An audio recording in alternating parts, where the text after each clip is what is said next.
Mishnah walk, a road of discovery, where ancient texts meet the heart's inquiry. Every step a lesson learned. On the Mishnah walk, wisdom is yearned. From tractate to tractate we roam, unpacking the meaning, making it our home. In the words of the sages we find our way. On the Mishnah walk, every single day. Mishnah walk, every single day. The Mishnah walk, every single day. Mishnah walk, a journey of the soul. The Mishnah walk, a road of discovery, where ancient texts meet the heart's inquiry. Every step a lesson learned. On the Mishnah walk, wisdom is yearned. The Mishnah walk,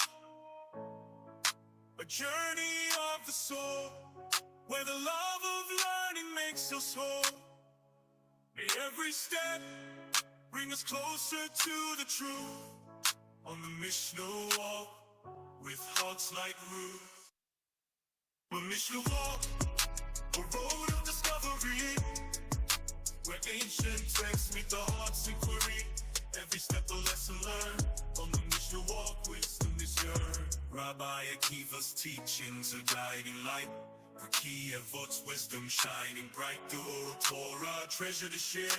On the Mishnah walk, we're all aware. A Mishnah walk, a road of discovery, where ancient texts meet the heart's inquiry.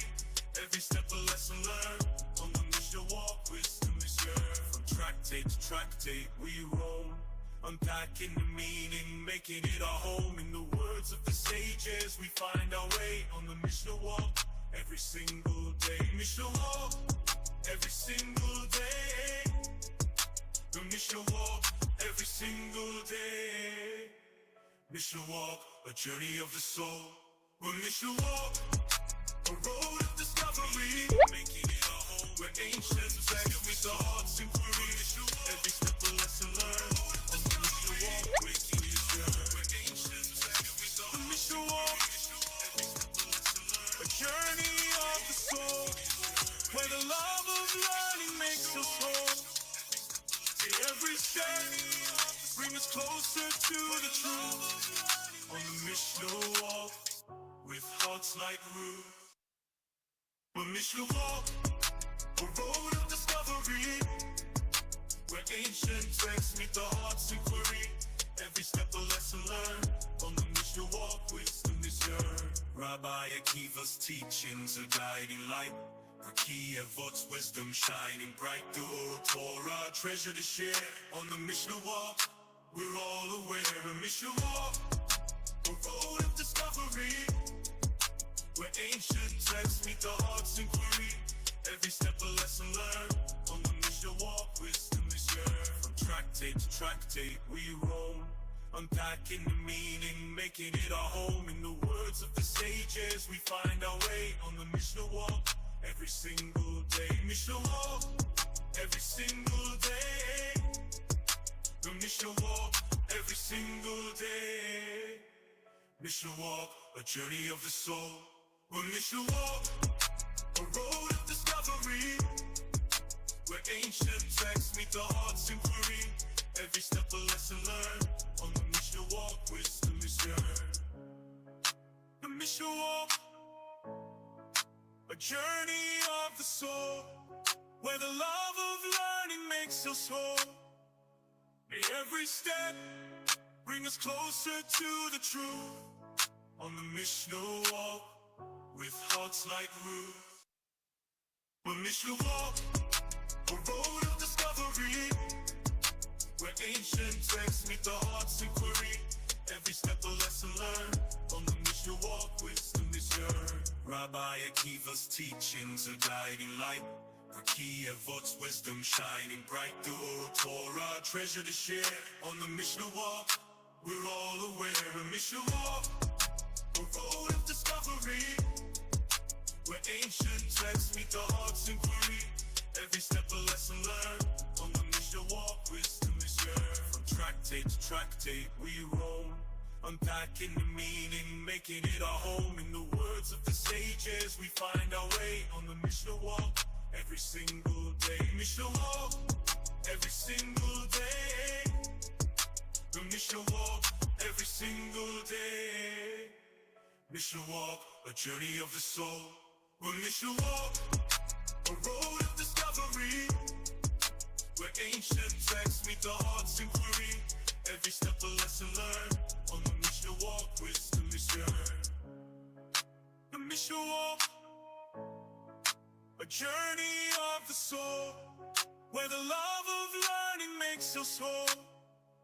May every step bring us closer to the truth. On the mission walk, with hearts like roots. We'll mission walk, a road of discovery, where ancient texts meet the heart's inquiry. Every step a lesson learned. On the mission walk, wisdom is yearned. Rabbi Akiva's teachings are guiding light. Rakia Avot's wisdom shining bright. The old Torah treasure to share. On the mission walk, we're all aware. A mission walk, a road of discovery, where ancient texts meet the heart's inquiry. Every step a lesson learned. On the mission walk, wisdom is yearned. From tractate to tractate we roam, unpacking the meaning, making it our home. In the words of the sages we find our way. On the mission walk, every single day. Mission walk, every single day. The mission walk, every single day. Mission walk, a journey of the soul. We'll mission walk, a road of discovery, where ancient texts meet the heart's inquiry. Every step a lesson learned. On the mission walk, wisdom is yearned. The mission walk, a journey of the soul, where the love of learning makes us whole. May every step bring us closer to the truth. On the mission walk, with hearts like roots. We'll mission walk, a road of discovery, where ancient texts meet the heart's inquiry. Every step a lesson learned. On the mission walk, wisdom is yearned. Rabbi Akiva's teachings are guiding light. Rakia Avot's wisdom shining bright. The old Torah treasure to share.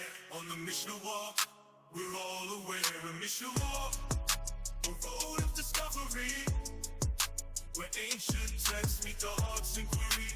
Every step a lesson learned. On the mission walk, wisdom is yearned. From tractate to tractate we roam, unpacking the meaning, making it our home. In the words of the sages we find our way. On the mission walk, every single day. Mission walk, every single day. The mission walk, every single day. Mission walk, a journey of the soul. We'll mission walk, a road of discovery, where ancient texts meet the heart's inquiry. Every step a lesson learned. On the mission walk, wisdom is yearned. The mission walk, a journey of the soul, where the love of learning makes us whole. May every step bring us closer to the truth. On the mission walk, with hearts like roots. We'll mission walk, a road of discovery, where ancient texts meet the heart's inquiry. Every step a lesson learned. On the mission walk, wisdom is yearned. Rabbi Akiva's teachings are guiding light. Rakia Avot's wisdom shining bright. The old Torah treasure to share. On the mission walk, we're all aware. A mission walk, a road of discovery, where ancient texts meet the heart's inquiry. Every step a lesson learned. On the mission walk, wisdom is yearned. From tractate to tractate we roam, unpacking the meaning, making it our home. In the words of the sages we find our way. On the mission walk, every single day. Mission walk, every single day. The mission walk, every single day. Mission walk, a journey of the soul. We'll mission walk, a road of discovery, where ancient texts meet the heart's inquiry. Every step a lesson learned. On the mission walk, wisdom is yearned. The mission walk, a journey of the soul, where the love of learning makes us whole. May every step bring us closer to the truth, on the Mishnah walk, with hearts like roots. The Mishnah walk, a road of discovery, where ancient texts meet the heart's inquiry. Every step a lesson learned, on the Mishnah walk, wisdom is yearned. Rabbi Akiva's teachings are guiding light, Raki Avot's wisdom shining bright. The old Torah treasure to share, on the Mishnah walk, we're all aware. A Mishnah walk, a road of discovery, where ancient texts meet the heart's inquiry. Every step a lesson learned, on the Mishnah walk, wisdom is yearned. From tractate to tractate we roam, unpacking the meaning, making it our home. In the words of the sages we find our way, on the Mishnah walk, every single day. Mishnah walk, every single day. The Mishnah walk, every single day. Mishnah walk, a journey of the soul. The Mishnah walk, a road of discovery, where ancient texts meet the heart's inquiry. Every step a lesson learned, on the Mishnah walk, wisdom is yearned. The Mishnah walk, a journey of the soul, where the love of learning makes us whole. May every step bring us closer to the truth, on the Mishnah walk, with hearts like roots.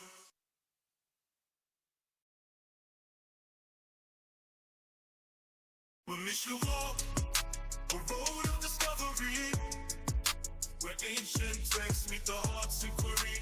Every step a lesson learned, on the Mishnah walk, wisdom is yearned. Rabbi Akiva's teachings are guiding light, Raki Avot's wisdom shining bright. The old Torah treasure to share, on the Mishnah walk, we're all aware. A Mishnah walk, a road of discovery, where ancient texts meet the heart's inquiry. Every step a lesson learned, on the Mishnah walk, wisdom is yearned. From tractate to tractate we roam, unpacking the meaning, making it our home. In the words of the sages we find our way, on the Mishnah walk, every single day. Mishnah walk, every single day. The Mishnah walk, every single day. Mishnah walk, a journey of the soul. The Mishnah walk, a road of discovery, where ancient texts meet the heart's inquiry. Every step a lesson learned, on the Mishnah walk, wisdom is yearned. The Mishnah walk, a journey of the soul, where the love of learning makes us whole. May every step bring us closer to the truth, on the Mishnah walk, with hearts like roots. The Mishnah walk, a road of discovery, where ancient texts meet the heart's inquiry. Every step a lesson learned, on the Mishnah walk, wisdom is yearned. Rabbi Akiva's teachings are guiding light, Raki Avot's wisdom shining bright. The old Torah treasure to share, on the Mishnah walk, we're all aware. A Mishnah walk, a road of discovery, where ancient texts meet the heart's inquiry. Every step a lesson learned, on the Mishnah walk, wisdom is yearned. From tractate to tractate we roam, unpacking the meaning, making it our home. In the words of the sages we find our way, on the Mishnah walk, every single day. Mishnah walk, every single day. The Mishnah walk, every single day. Mishnah walk, a journey of the soul.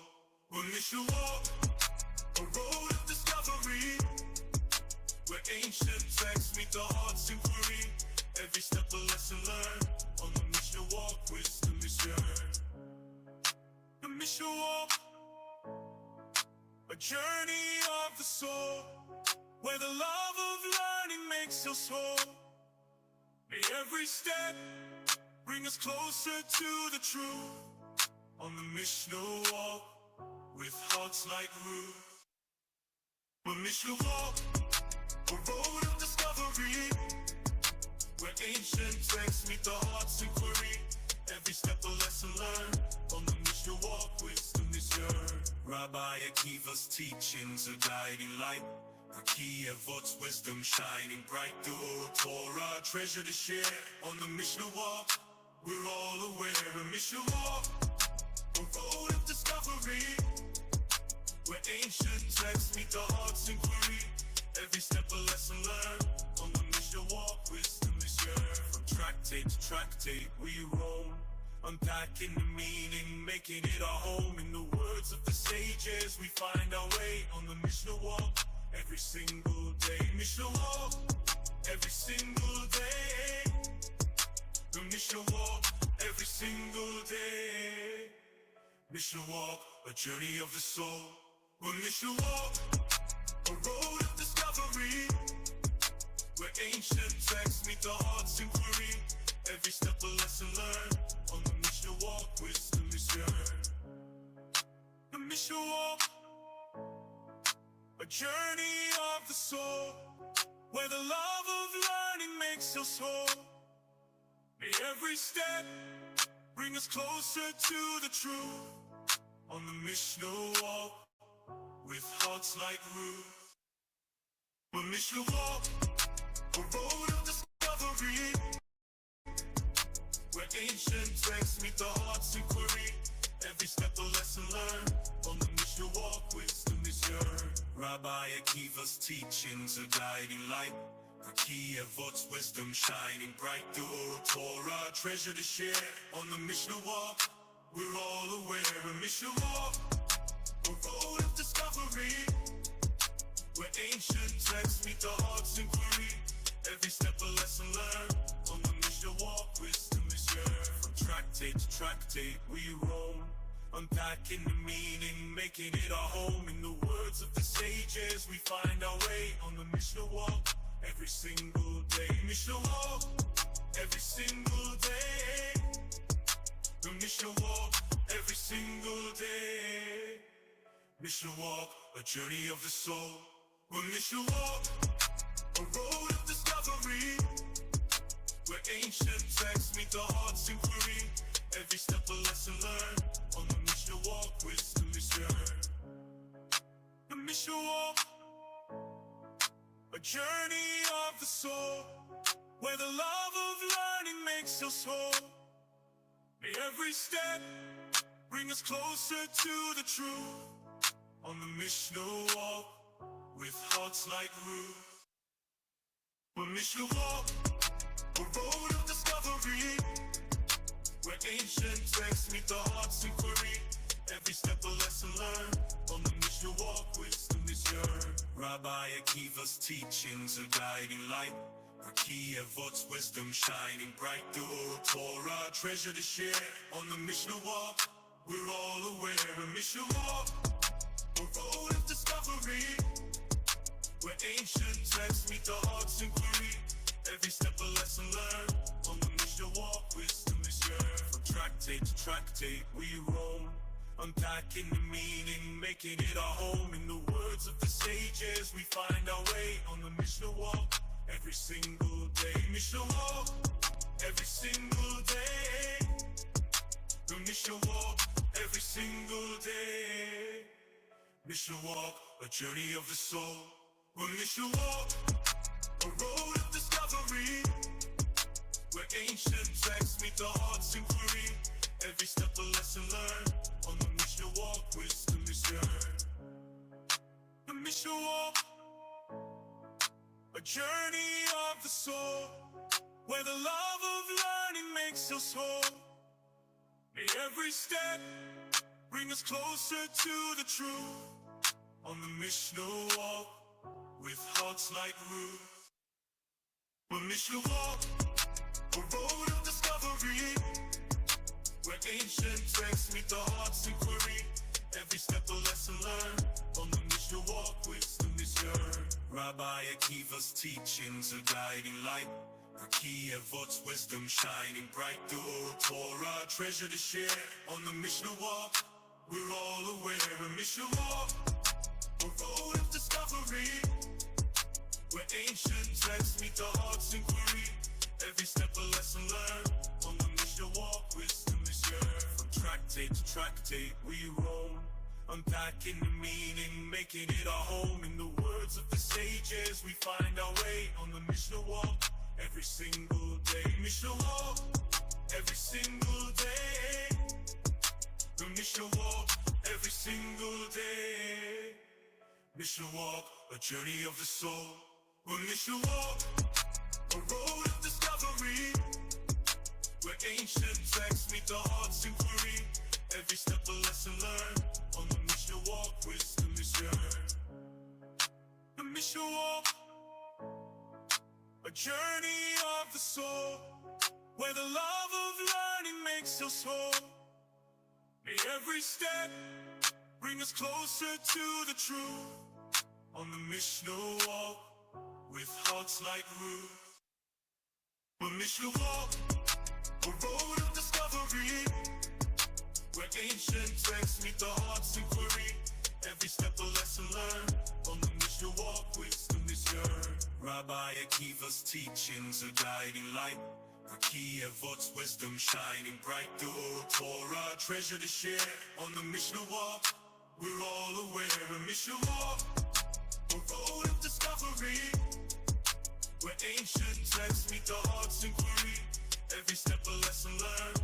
On the Mishnah walk, wisdom is yearned. From tractate to tractate we roam, unpacking the meaning, making it our home. In the words of the sages, we find our way on the Mishnah walk every single day. Mishnah walk every single day. The Mishnah walk every single day. Mishnah walk, a journey of the soul. The Mishnah walk, a road of discovery, where ancient texts meet the heart's inquiry. Every step a lesson learned. On the Mishnah walk, wisdom is yearned. The Mishnah walk, a journey of the soul, where the love of learning makes us whole. May every step bring us closer to the truth. On the Mishnah walk, with hearts like roots. The Mishnah walk, a road of discovery, where ancient texts meet the heart's inquiry. Every step a lesson learned. On the Mishnah walk, wisdom is yearned. Rabbi Akiva's teachings are guiding light.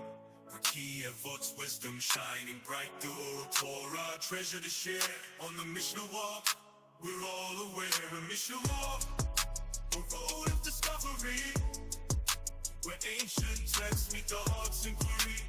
Every step a lesson learned. On the Mishnah walk, wisdom is yearned. From tractate to tractate we roam, unpacking the meaning, making it our home. In the words of the sages, we find our way on the Mishnah walk every single day. Mishnah walk every single day. The Mishnah walk every single day. Mishnah walk, a journey of the soul. The Mishnah walk, a road of discovery, where ancient texts meet the heart's inquiry. Every step a lesson learned. On the Mishnah walk, wisdom is yearned. The Mishnah walk, a journey of the soul, where the love of learning makes us whole. May every step bring us closer to the truth. On the Mishnah walk, with hearts like roots. The Mishnah walk, a road of discovery, where ancient texts meet the heart's inquiry.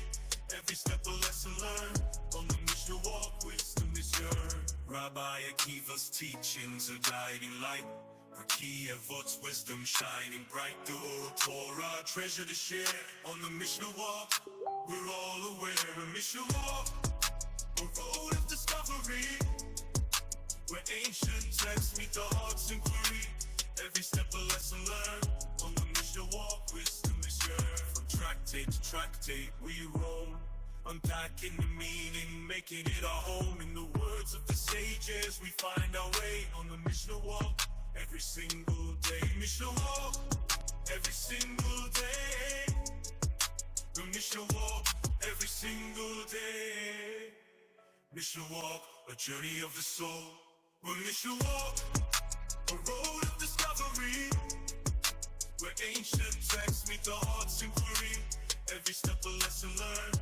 On the Mishnah walk, wisdom is yearned. The Mishnah walk, a journey of the soul, where the love of learning makes us whole. May every step bring us closer to the truth. On the Mishnah walk, with hearts like roots.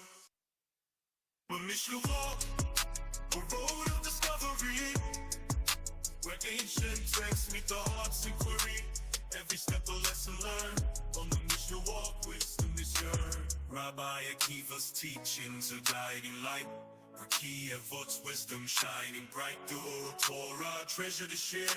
On the Mishnah walk, we're all aware. The Mishnah walk, a road of discovery, where ancient texts meet the heart's inquiry. Every step a lesson learned. On the Mishnah walk, wisdom is yearned. From tractate to tractate we roam, unpacking the meaning, making it our home. In the words of the sages we find our way. On the Mishnah walk, every single day. Mishnah walk, every single day. The Mishnah walk, every single day. Mishnah walk, a journey of the soul. The Mishnah walk, a road of discovery,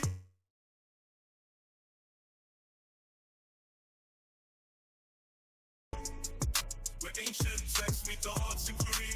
Every step a lesson learned. On the Mishnah, a journey of the soul, where the love of learning makes us whole. May every step bring us closer to the truth. On the Mishnah walk, with hearts like Ay, ay, ay. the Mishnah walk, a road of discovery. Heather, you poor lady, all by yourself. Yes. Why didn't you start? Come on. You can do it. Well, All while you. I have a translation of the prayer written Yeah? down, but I don't have it with me. It's back Oh. in Tennessee and I'm in Seattle, so Oh, wow. We are all over the place. We are all over the place. Hard times. Are we already sharing? yes, we are. Oh, boy. So I'm glad you told me. All right, Yes. let's go ahead and jump in. Oh, sharing my screen.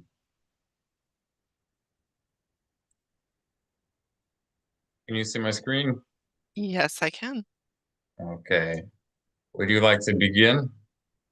Yeah. Yehi ratzon milefanecha Adonai Elohai. May it Shelo be, may it be your will, O eternal my God, shelo akoshel bidvar halacha. that I not stumble in a matter of halacha, a point of how we properly implement God's commandments. Shelo omar all tameh tahor wa all tahor tameh. That ayin is really advancing. That I may not stumble that I may not stumble regarding, or that I may not say regarding what is impure, that it is pure, nor should I say regarding what is pure, that it's not. Wa all mutar asur wa all asur mutar. Nor should I say regarding what is permitted, that it's forbidden, or what is forbidden, that it's permitted. Wa all akoshel bidvar halacha. And nor should I stumble in doing such a thing by being cautious in such a way. I shall not stumble in a point of halacha and the manner in which we, in a harmonious way, implement God's commandments. Wa yismehu bi havarai. And in doing so, may my fellows rejoice with me. They shall rejoice with me. Wa all yikashlu havarai bidvar halacha. And they too shall not stumble in a point of how we implement as a community God's commandments, وأسمع بهم. and I shall rejoice with them. Kenny Hiroson, may it be his will. Okay, so we are going to lessen the amount of conversation regarding the 13 commandments less than we usually do. But I encourage any viewers to write your questions in the comments, and then we can discuss them in a to be discussed extra class that we will do in the middle of the week. And we can also respond to your questions in the comments, or ideally in a video form, even if it's independent from a separate class. But we are just going to read through the 13 of the 613 without too much discussion, and we're not going to do the longer summary of the 613 commandments that we do usually afterwards in order to save time for people. Okay, I see this is all in Hebrew.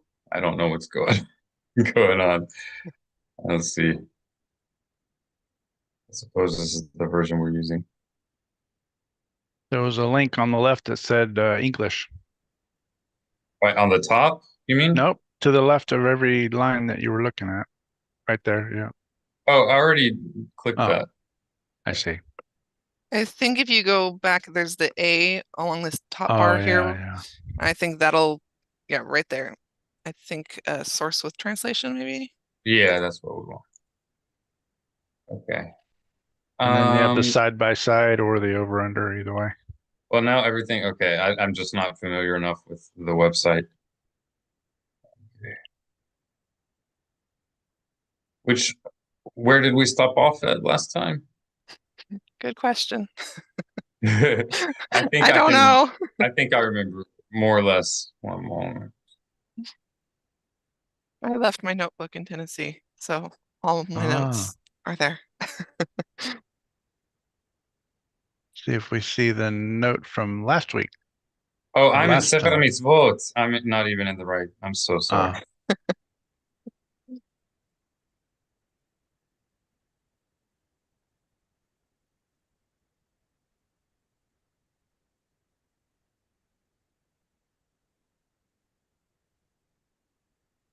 I'm going to do this. So last time we started at 273. 273. Yeah, I had a question on So, 278, 281. So, yeah. So we stopped at 281. No, I had a question on 281. So I think we're beyond that. Oh, good memory. We did not do this. I would remember that.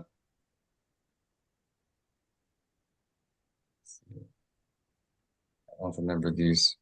So we should be at like 286 I don't remember these. if we read 13 last week. I don't remember these at all. I'm pretty sure I would remember these. Actually, I think we did 285. That sounds right. Yeah. Don't be giving false testimony there, Rabbi. I don't remember this either. I vaguely remember this, but I'm not sure if I remember from our lesson. You know what? Why don't we just review it? They're good ones to reread, so. Let's go back to Current events. Current events.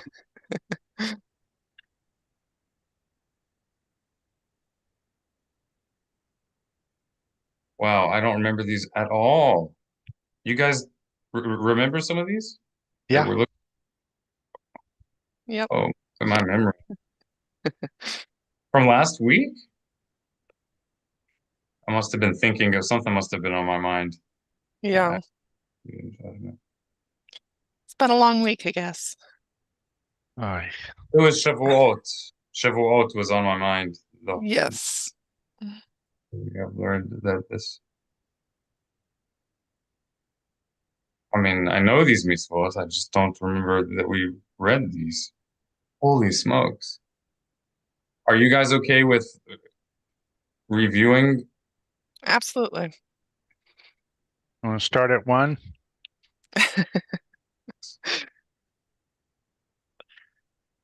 Wow. Are you sure it was in the 200s? Yeah. Yeah, we Mhm. were there was it was kind of current events with legal stuff, This I remember. witnesses. Clearly I remember this, but that I don't was remember that more one. than a week ago, so for sure, yeah. My mind just completely is not remembering all of these other things.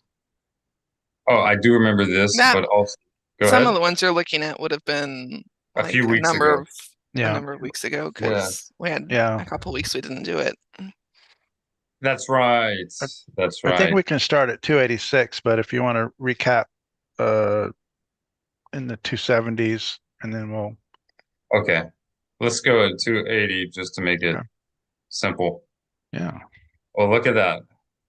All right, go ahead. We're going to minimize, or no, we're not going to discuss. We're just going to read through them. And any viewers who have questions can, they're encouraged to write questions or comments in the comment box, and we'll get back to you on those.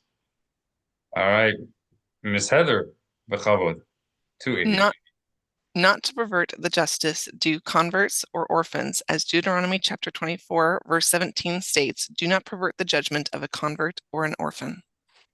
Miswah haba'ah, next commandment, Miswah haba'ah. Miswah haba'ah. Not to listen to one's litigant in the absence of the other. As Exodus chapter 23, verse 1 states, do not hear a false report. And this is built on different connotations of this Hebrew word that are not easily conveyed in English in this translation. Tur shalcha, your turn. Tur shalcha, Mr. Victor. Okay. Not to render a conviction in a capital case when there is only a majority of one, as Exodus 23:2 states, do not follow the majority to do evil. So much in that miswah. Miswah Heather, tur shalach. Tur shalach. For a person who argued in favor of acquittal in a capital case, not to argue for conviction, as Exodus continues, do not speak up in a trial to influence. Tur shalim, my turn. Tur shalim. Not to appoint as a judge a man who is unlearned in the Torah, even if he is learned in other disciplines. As Deuteronomy chapter 1, verse 17 states, do not show favoritism regarding judgment. And so we see that we're applying this not only to the ones being judged, but also to those who are doing the judgment. Habibi. Your turn, Habibi. All right. I'm actually working on something else, an issue. If you Okay, could do a it'll couple just be more. me. Ani Yeah. haba'ah. Hola, Not to give false testimony, as Exodus chapter 20, verse 13 states, do not give false testimony against your neighbor. Okay.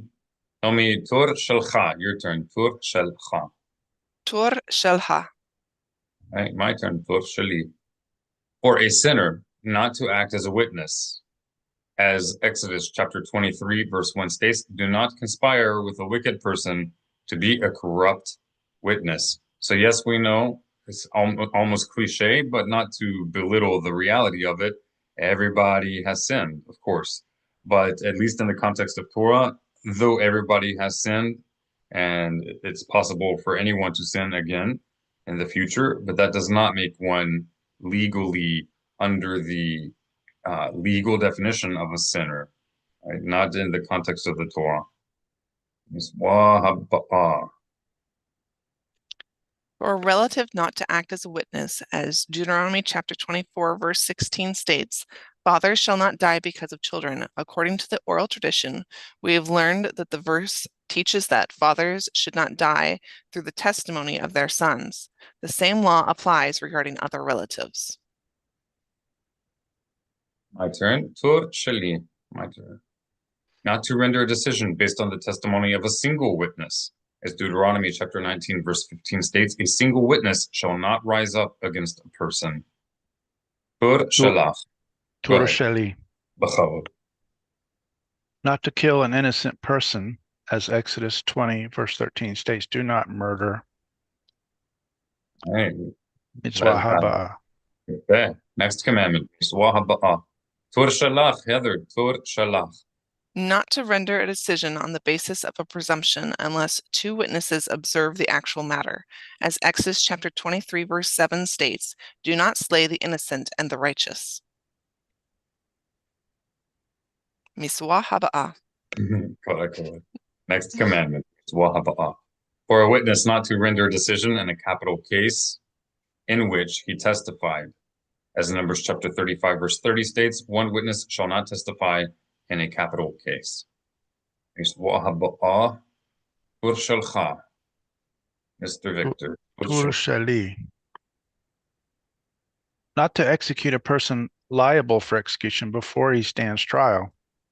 As Numbers 35:12 states, the murderer shall not die until he stands before the congregation. Yep, I believe that is 13, yes. So we shall go on to the topic of the day. Hebrew. Right. So, any suggestion why we may have titled this Temple Hebrew? Temple Hebrew. Ibrit Lamikdash.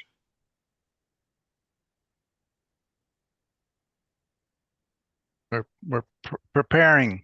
You're preparing us. Yes, sir. I'm preparing you guys. God willing, we're preparing each other. So, what is significant? What might that mean? What comes to your mind? Why would we say Temple Hebrew? What's the connotation or the implication?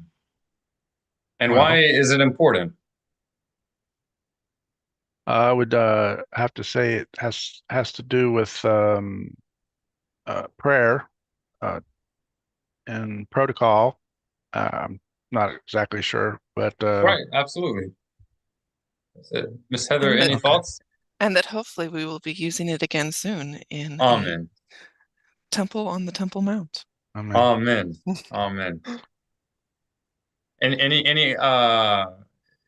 any suggestion why perhaps it might be written here Temple Hebrew as opposed to just Hebrew? What's the difference? Is there more than one Hebrew? Maybe, maybe not. Maybe it's Well, modern Hebrew versus what you'd Classical? find in your Siddur, yeah. all right. So a lot of people have the one of two impressions. It's almost like two extremes that you're going to find among people. You are going to find in outside the religious Jewish establishment, you're going to find a prevalent view that modern Hebrew either is dramatically different from biblical Hebrew to the point that I personally have even had university professors with a clear anti-Jewish agenda assert to me, without them knowing that I'm fluent in modern Hebrew as well as in biblical Hebrew, without their knowing, assert to me that biblical Hebrew is not even merely a different dialect of Hebrew, but it's not Hebrew at all. It's just like Yiddish mixed with a little bit of Arabic slang. I'm serious. Wow. And you know what? I'm just going to say exactly where it was. It was my professor of Arabic at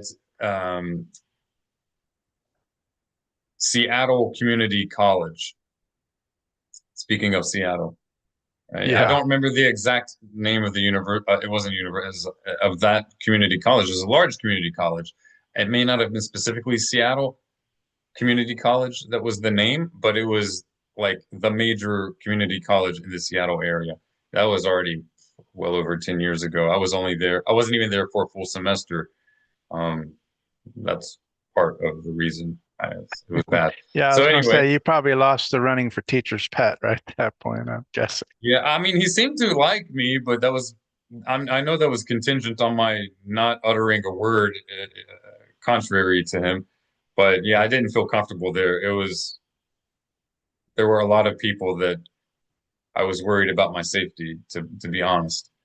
I was outwardly Jewish like you could obviously tell that I was Jewish.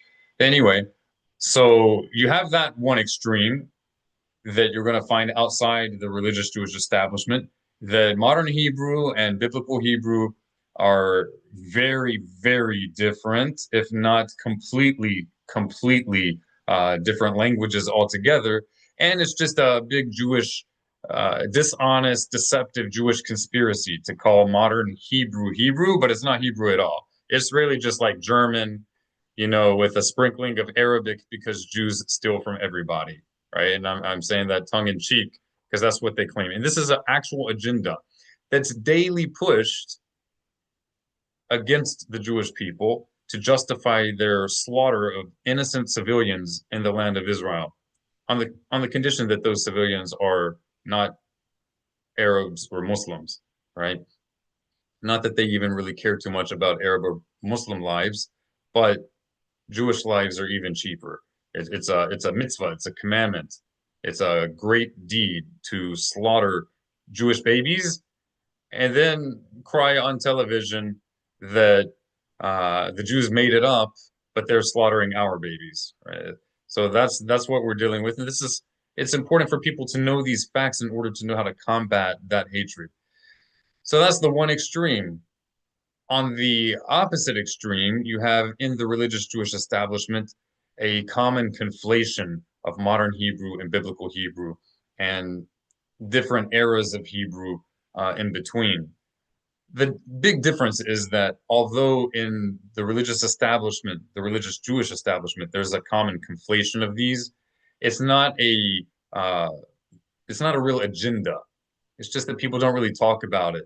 It's not really an issue, and because it's not often brought up, and it certainly is brought up, and people are aware of it in very scholarly circles.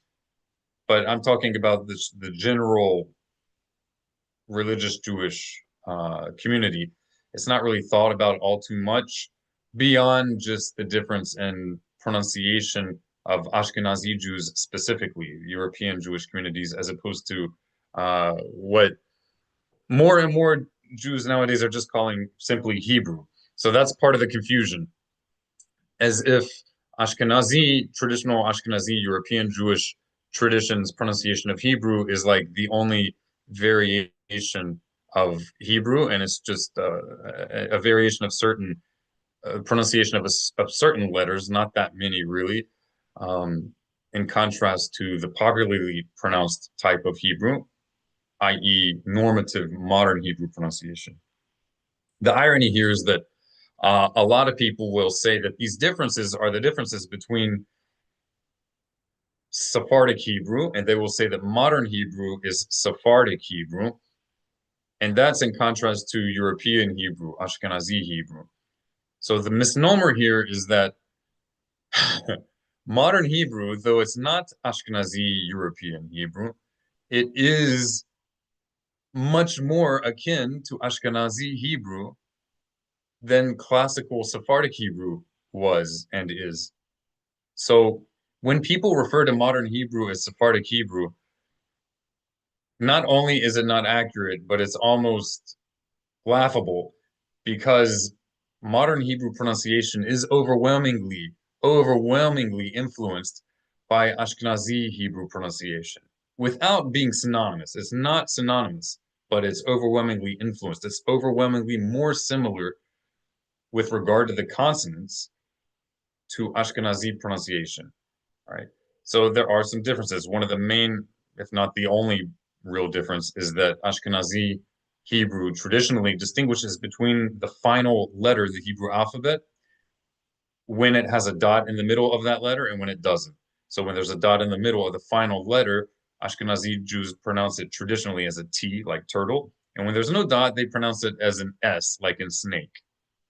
Other than that difference, all the other consonants in modern Hebrew are pronounced exactly as in Ashkenazi, traditional Ashkenazi Hebrew, overwhelmingly. Now, I'm talking about normative pronunciation of modern Hebrew, especially the dominant pronunciation that's used among people, let's say from the age of 50 and below in Israel. If you were talking about the demographic of the age of 50 and up, there's a lot more divergence from Ashkenazi pronunciation. So there is more than one pronunciation that is widely used in modern Hebrew in Israel and also in different Israeli communities outside of Israel. There's more than one pronunciation, but the ever increasing dominant pronunciation is basically Ashkenazi Hebrew minus pronouncing the final letter with an S alternative pronunciation. Now, why in the world would people call it Sephardic Hebrew if it's basically Ashkenazi Hebrew, just modified Ashkenazi Hebrew? Anybody have any thoughts? Any of our viewers have any thoughts? Why might modern Hebrew be called Sephardic Hebrew if it's basically Ashkenazi Hebrew, just slightly modified? So the reason is, it's twofold. Number one, it's easy to understand why people would get that misnomer, get that wrong impression, and that's because the majority of Jews in Israel are not Ashkenazi. The overwhelming majority of Jews in Israel are not European Jews, okay? Not that European Jews are originally European in the first place. As a people, they are Middle Eastern, but they're associated with the geographic, cultural region of Europe. But they are the minority in the land of Israel, Ashkenazi Jews. So the majority of non-Ashkenazi Jews that you're going to encounter outside of Israel have strong ties to the land of Israel for various reasons. And if you encounter an Israeli, in the modern colloquial sense of the term, if you encounter an Israeli outside of Israel, 9 times out of 10, he's not going to be Ashkenazi. He's going to be of recent Middle Eastern descent, with his family having been in the Middle East for thousands of years. The last several thousands of years, if not all the way back beyond recorded history. So that's why. It's regardless of the origin of the pronunciation of Hebrew that he's using, that it's called Sephardic Hebrew, that people refer to modern Hebrew as Sephardic Hebrew. It's not really connected to the origin of the pronunciation being used, and it's really because the face that people have tied to modern Hebrew is the face of Middle Eastern Jews. So, Can you yes, sir. touch a little bit for the audience, what is how you would visually, if you see someone who's the Ashkenazi, who's the Sephardic, generally? Okay, What's and again, this is a stereotype, but not right? all stereotypes are completely baseless. It's generally true that, generally speaking, Sephardic Jews or Middle Eastern Jews, and there's a conflation of these two as well, but that's a separate discussion. But whether you want to say Middle Eastern Jews or Sephardic Jews, we're talking about mostly Jews with stronger ties to the land of Israel in recent times. They are usually Jews who have darker features compared to the normative European appearance, what is technically called phenotype. So there's variation among them, but they don't usually have the phenotype that I have, for example. Very fair skin, blue or light green eyes, blue-green eyes, light hair. It's not that none of them have that, but generally speaking, they have darker features than the average Caucasian American, right? They're typically going to have a skin tone that ranges from, by American standards, a good tan to the tone of skin of a medium complected African American, right? And I'm not saying that the average looks exactly the same as it with the same features as an African American, but as far as skin tone, the average African American is not super dark, right? Of course, some are, but the average African American in the United States is not super dark, though they may be compared to me. But compared to other Africans in Africa, sub-Saharan Africans, they're not super dark. So Israelis tend to range with regard to their skin tone from, let's say, what would be considered dark for a white person, all the way to the average skin tone of an African American, right? So it's clearly not a bunch of white people who just invaded the land of Israel. That is not what the state of Israel is. It's a joke. Is That's a olive joke. skin to kind of a normative? From olive skin to darker. Yeah. And as far as outward appearance, dress, fur hats, and who's wearing what? Okay, Long that is black not, coats. that's, yeah, fur hats and long black coats is not the normative dress of Israelis. That is very common among certain sects of the ultra-Orthodox Jewish community, which constitutes roughly 5 to 8% of the Israeli population, actually less, because 5 to 8% is the ultra-Orthodox community in Israel, Jewish community in Israel, broadly speaking, and not all ultra-Orthodox Jews are Hasidic. But the long black coats and fur hats is usually associated with Hasidic ultra-Orthodox Jews. So ultra-Orthodox is not one group. It refers to a broader group than one would expect. So again, this is a very small percentage of the population of Israeli Jews. So back to Hebrew, that's one reason. External appearance of the common or the typical speaker of modern Hebrew is usually that of a Sephardic Jew, or what gets at least labeled as a Sephardic Jew. And so because they are the dominant speakers, then people are like, okay, that's the Hebrew that Sephardic Jews speak, so this is Sephardic pronunciation. But it's not. It's not. Those same individuals, it's true that they are speaking that way. However, they and their families have only been speaking Hebrew that way for just a few generations, not even 100 years, not even 100 years. And this is demonstrable. And in their communities, among their rabbis, this is well known.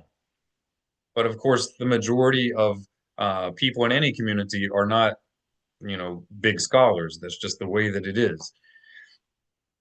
So if you go to a Sephardic synagogue, for example, the average Sephardic Jew who goes up to read from the Torah, if he says a blessing, he's going to be using a slightly modified Ashkenazi European pronunciation, even though he's not a European Jew. But if the rabbi is reading, he is more likely, and there are exceptions among laymen as well, okay? I'm just speaking in generalities. But if it's the rabbi who's reading, he's more likely to use at least somewhat more of a traditional Sephardic pronunciation. Unfortunately, that's mostly limited to just the correct or the historical pronunciation of the letter het and the letter ayin. And to maybe a lesser degree, a little bit lesser degree, he may pronounce the letter resh more accurately according to traditional Sephardic tradition of Hebrew. But they are not often exacting in the pronunciation of other letters in the Hebrew alphabet per traditional Sephardic pronunciation. So we're going to get into that today. Okay, so in summary, putting Mr. Victor in the hot seat, give me 2 reasons why modern Hebrew pronunciation is called Sephardic, even when it's not. And it's okay if you don't give 2, because I think one of them I didn't really get into that much, but go ahead. What could you summarize so far? I was trying to get something else answered. Okay, go ahead. And I was so focused on that, seriously. And it's well, like bring it up. If I didn't touch on it, go ahead and bring that up. Well, to boil it down, who uses Shabbos and who says Shabbat? Excellent. Okay. That's kind of what I was, trying to play. All right. No, good. Simply. Yeah. In layman's terms, because a lot of people are familiar with hearing Shabbat in the Christian world, in the Messianic world, and in the broader non-Jewish world. They hear Shabbat, and depending on where they live, they might also hear Shabbos. So Shabbos is a Yiddish pronunciation of the Hebrew word Shabbat. Right? That's a Yiddish pronunciation, which is somewhat of it's a corruption of Ashkenazi Hebrew. And Yiddish is not the same as traditional Ashkenazi pronunciation of Hebrew. It's very much related to it. It's very much influenced by Ashkenazi Hebrew, But Yiddish is not the same as European tradition for the pronunciation of Hebrew. So Shabbos is the Ashkenazi pronunciation of Hebrew, if you're being careful with Ashkenazi pronunciation.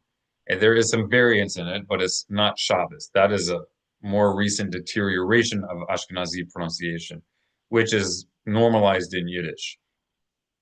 And that is mostly preserved among ultra-Orthodox, so-called ultra-Orthodox Jews. And that community is also sometimes referred to as black hats, or in Hebrew they say Haredi or Haredi, which means those who tremble, kind of like, or quake. So it's literally like as far as language is concerned, it's literally the Jewish equivalent of Quakers. They are Jewish Quakers. That's what Haredi is, a Quaker. Without the theological undertones, but that's the meaning of the word. So that's Shabbos, with those who wear the long black coats and everything. You don't have to be a Haredi, an ultra-Orthodox Jew, in order to say Shabbos. A lot of non-ultra-Orthodox Jews say Shabbos as well, but it's overwhelmingly used by ultra-Orthodox Ashkenazi Jews. That's in contrast with the term Shabbat. And again, I gave this example, it's the only example I've given so far. Well, with regard to consonants, it's the only difference between modern Hebrew pronunciation of the consonants of Hebrew and traditional Ashkenazi pronunciation of the consonants of Hebrew. That difference between Shabbos and Shabbat represents that one difference between these two types of Hebrew. And it's the difference between the letter Tav. I'll show it to you on the screen. It's the difference between the letter Tav when it has a dot inside of it, as opposed to when it doesn't have a dot inside of it. Can you guys see my screen? Ken. Yes, sir. Yofi. So in traditional Ashkenazi pronunciation of Hebrew, the letter Tav, which we see here, has a dot in it, and they pronounce it as a T, which, by the way, all Jewish communities traditionally do. I don't know of any exceptions. There may be some obscure exception, but the majority of Jewish traditions from anywhere in the world, any continent, pronounce this as a T as in turtle. But Ashkenazi tradition pronounces it when there's no dot in it, like an S, like in the word snack. And that's reflected in this difference between Shabbos and Shabbat. Again, that is the only difference in the pronunciation of the consonants between modern Hebrew and Ashkenazi Hebrew. And I am here to tell you, I will go to war with you if you claim that this is the only difference between Ashkenazi Hebrew and traditional Sephardic Hebrew. This is not the only difference, which is why modern Hebrew is not Sephardic Hebrew. Okay, not at all. And the other reason why it's called Sephardic Hebrew is because the vowels used in modern Hebrew, the vowels, are essentially they reflect kind of a simplification of the pronunciation of Hebrew vowels in the non-Ashkenazi Jewish world, which often gets labeled as Sephardic. So with regard to the vowels in modern Hebrew, it's more Sephardic than it is Ashkenazi, only with regard to the vowels. With regard to the consonants, modern Hebrew is basically Ashkenazi. So modern Hebrew, if we're to be more accurate in our description of it, is a synthesis, a fusion of Ashkenazi pronunciation and Sephardic pronunciation. But as far as the sounds that you're hearing, it's overwhelmingly Ashkenazi Hebrew. All right, Heather, your turn. Can you explain to us in layman's terms, maybe more concisely than I have done, why is modern Hebrew called Sephardic Hebrew, and why is it not accurate? It's often called Sephardic Hebrew because most of the speakers that you see speaking modern Hebrew look Sephardic and mostly are Sephardic-ish. But that doesn't mean that it is pronounced how classical Sephardic Hebrew is. Exactly, exactly. Mr. Victor, can you add to that? Any more details? I would say I'm mostly confused. In what way? Ask some questions, please.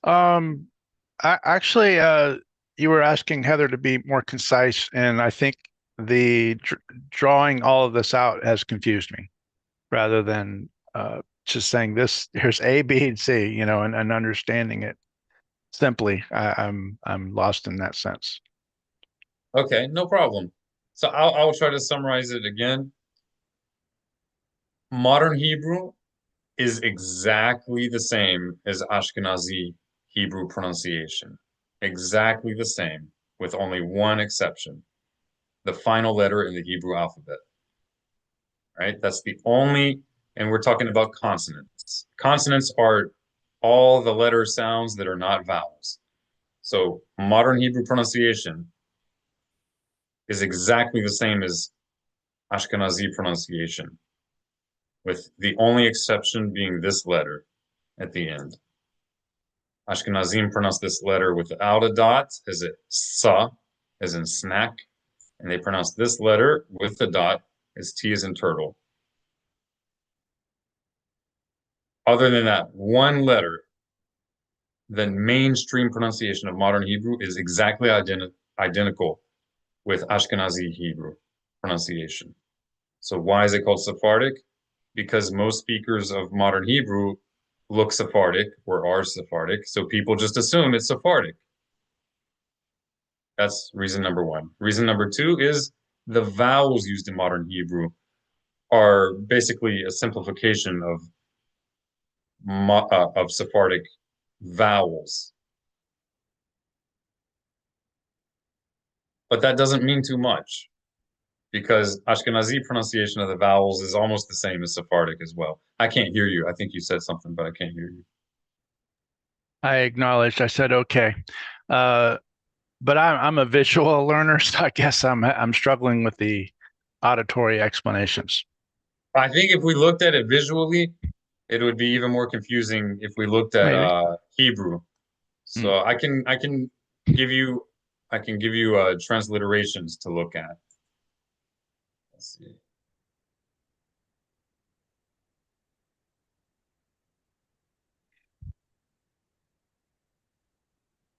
Okay.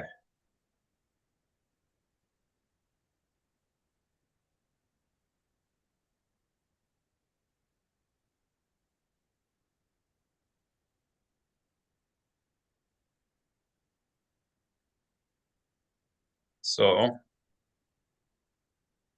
in this case, I'll make it a little bit larger. In the case of, excuse me, this is a verse from the book of Psalms that we begin the daily prayer with.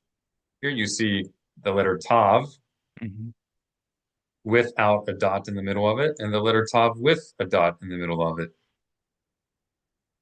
So you can see that reflected in the transliteration that I have here. When there's a line under the T, that's representing the Tav without a dot in it. When there's no line under the T, that represents the letter Tav with a dot in it. Okay. Now, modern Hebrew does not differentiate between these two types of T's at all. Not the normative pronunciation of modern Hebrew. No differentiation. Ashkenazi Jews do differentiate between these two types traditionally, not when they speak modern Hebrew. Okay. And both are basically wrong, because it should have more of a TH sound. There should be a differentiation. Correct. That's right. That's right. Whether you're looking at Hebrew text as preserved by Jews in Yemen, or Hebrew text as preserved by Jews in Iran, or in Iraq, or in Bukhara, which is a southern area of Russia, or whether you're looking at Hebrew texts preserved by Jews in Morocco or in Poland, they all have, in written form, a distinction between these two types of tea. But in practice, and the way that they pronounce it, they do not all pronounce it the same. Ashkenazim traditionally made a distinction. Jews of Yemen and many Jews throughout the Middle East made a distinction between these two types of tav. And some communities in Southern Europe did not make a distinction between these two. And that came to be called the Sephardic pronunciation of these two letters, not distinguishing between them. This constitutes the only difference between Ashkenazi pronunciation and modern Hebrew pronunciation of the letters of the alphabet. Okay, does that make a little bit more sense now? Yeah, uh, so I guess they celebrate the fact that they have differentiated it, even though it's not correct. You're talking Like, about Ashkenazim? yeah, Who's the they? Yeah. yeah. Of course. And So they're not so shy about it. Unlike they're very Yemenites, correct about it. They're very that there correct, should but be a distinction. They're correct, but the way yeah. they're doing it is demonstrably off, easily. That's not the point of the class today to No. go into the arguments and the proofs. So this is what it would look like. Here I have a very neutral transliteration. I transliterated it in a way that you could read it according to any tradition and know how to read it accurately according to any tradition. The consonants, that is. Because you could know that if there's a T with a line under it, you would pronounce it as a sa in Ashkenazi pronunciation. You would pronounce it as a tha in Yemenite, and you would just pronounce it as a regular T in modern Hebrew. Right? And you can do that with any of the letters here. That's why I came up with this transliteration. It enables a person to read it in English accurately according to any tradition of Hebrew. Right? And I'm only talking about accurately read the consonants accurately according to any tradition of Hebrew. Well, it's a method. I'll agree with that. I would like personally to be able to read it. I would have to see a th instead. Yeah, But that does start to get confusing, but that's for another reason. Because sometimes in Hebrew you would have a T followed by an H that should be pronounced as a H instead of as a Th. right. So there is no perfect method for transliterating. It depends on who the audience is and what they really need to be working on and where they're at in their knowledge of Hebrew. Transliteration should not be something that, if you want to advance in learning Hebrew, transliterations should not be something that you approach as what you should always be using. It should be a temporary crutch that you slowly wean yourself off. And the sooner the better. Yeah, like I'm looking at the Hebrew side, and like with if the first example you gave, it was easy to see, Okay. Adonai, Sephathai, Oh. and Tef Tef Teftah, Tiftah. There you go. Yeah. But I mean, I look at the tav without the dot, and then I know that it's going to have a th sound. Where on the Yes. right side, following the transliteration, other than maybe very minimal beginning of trying to sound out these, I'd have to know that rule, the Yes. underlying T. That the underlined T would Yeah, be yeah. pronounced as a TH. Right. But the thing is, so I have multiple transliterations Yeah, available. like the Adonai. Yeah. So So the dot under the D. I'm sorry.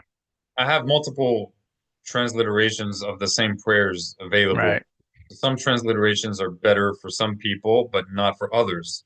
Right? It depends on what works best for you. The one we're looking at right now is kind of a universal type transliteration that would work for anyone to read it according to any tradition, on the assumption that they are familiar with the key, the transliteration key. Any transliteration should have a key that you can look at and learn the principles of that transliteration. And you have to do that for any transliteration, unless you're just going to be a haphazard reader, which is fine if that's, what you're going to do. That's fine. But it's not what will be done in the temple, certainly not among the administration and the active Levites serving in the temple. They're not permitted to be haphazard pronouncers of Hebrew. If you're going to be saying the Aharonic blessing, which was in this last Shabbat's Torah reading, if you're going to be saying the priestly blessing, it is a halacha, a Jewish law that when it is pronounced publicly, it should be pronounced accurately. But if you're a regular Joe, okay, if you aren't going to be accurate, that's fine. There is a halacha that even regular people should be accurate in their pronouncing of Hebrew when they're praying or when they're publicly reading from a Torah scroll. Well, you bring up a point. In the temple, you're going to expect to see Cohens pronouncing everything correctly. I don't know if they do that currently. No, they don't. But even more don't. so, Some do. if you bring an offering into the temple, you have to declare, you have to open your mouth and say something. If you don't know the words, a priest may assist you, from what I understand. And so if I was doing it with the wrong pronunciation, I'm not doing it correctly. That seems to be So problematic. in halacha, in community protocol for the implementing of God's commandments, it is universally recognized that you can fulfill your duty of daily prayer and even reciting the Shema in your native language. I have not researched whether this carries over in temple practice, but I believe it does. I'm inclined to think that it does for the average Joe who goes there to visit. It just seems impractical to it. It would be unenforceable without causing a big backup in Mhm. procedures there. So I think it almost certainly in the temple, the average Joe who goes there, they will be able to do things in their native language. But I could be wrong. I'm not a supreme authority on that topic. I do know that that's the case with daily prayers. And there are prayers like the Amidah that are done in the temple as well. But as far as interacting with the Kohen, not the Kohen don't know the priests. For those who watching who don't know, the word Kohen refers to the priests who serve in the temple, the descendants of Aaron, the brother of Moses. So if you think about it, the Kohanim don't know every language on earth. Perhaps they will have certain Kohanim designated to interact with people of certain languages, but you would have to create new divisions. There's no record of that occurring to my knowledge, but there's no reason it can't occur in the future. But there's no way, practically speaking, that they could designate different groups of Kohanim, of Kohens, to interact with people of specific languages for every language on earth. They could certainly do so for, the most widely spoken languages, the top 5 or the top 10, but they would have to put a limit to it. Here we're really speculating. So anyway, the reason that it's important to learn temple Hebrew is because there are certain halachot. There is official protocol with regard to how we do certain things, even in our daily life as a Torah observant member of the people of Israel. And that touches on regular daily recitation of the Shema. Although a person can fulfill their obligation to recite the Shema in their native language, you can absolutely fulfill that Torah duty in your native language. But one, if you do it in your native language, you should be articulate in your native language. Okay? But if you're going to read it in Hebrew, even in the privacy of your own home, the halacha is the official protocol for how the Jewish people are to do it per the sages of ancient Israel, is that even if you're doing it in your own home, you should be articulate in the Hebrew as well if you do it in Hebrew. You don't have to do it in Hebrew, but if you do it in Hebrew, you should be as articulate as you can. This does not mean, okay, what this does not mean is that if you struggle to make a certain sound in Hebrew, it does not mean that if you made a mistake, you did not fulfill your obligation. That's not what it means. It doesn't mean you did some huge sin that you're going to have to beat your chest and feel guilty for. But what it does mean is within your ability, you should be as accurate as you can.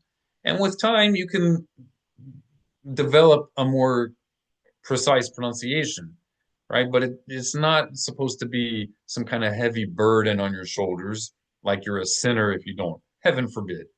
And to be clear, the Jewish establishment, even the ultra Orthodox, especially the ultra Orthodox establishment, doesn't treat it as a heavy burden.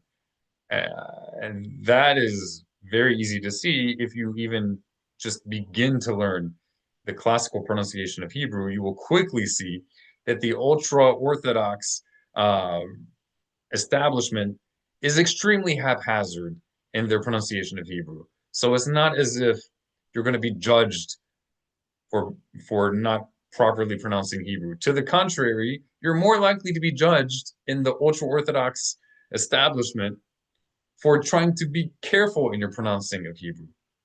Just trying to give you guys perspective, right? If you go up and even if you're fluent in accurately pronouncing Hebrew, you're more likely to be judged for doing it accurately rather than inaccurately.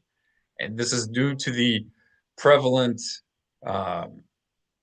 influence of Ashkenazi superiority, right?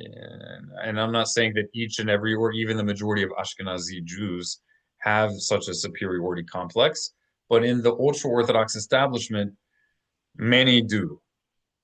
They may not even realize that they do, because there's such an influence that they don't even realize that there's anything different.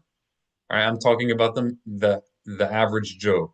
They're not trying to have a superiority complex. It's just that on a systematic level, it is so dominant, even outside the Ashkenazi ethnic community, that this is now the norm among non-Ashkenazi Jews when it comes to pronouncing Hebrew consonants. Right? So it's important that a person know. So if you're in a conversion process or if you're new to a community, just be aware of that and know that if you're going to try to pronounce Hebrew accurately publicly, there will probably be pushback in the ultra-Orthodox world. Some communities are more tolerant than others, and some are more educated than others with regard to Hebrew. And there are certainly certain traditional Jewish communities where they're fully aware that the mainstream pronunciation is less accurate than other pronunciations, but that is not the norm. So be aware where you're at. Certain communities, especially in the Reform and conservative Jewish world, and in most of the modern Orthodox world,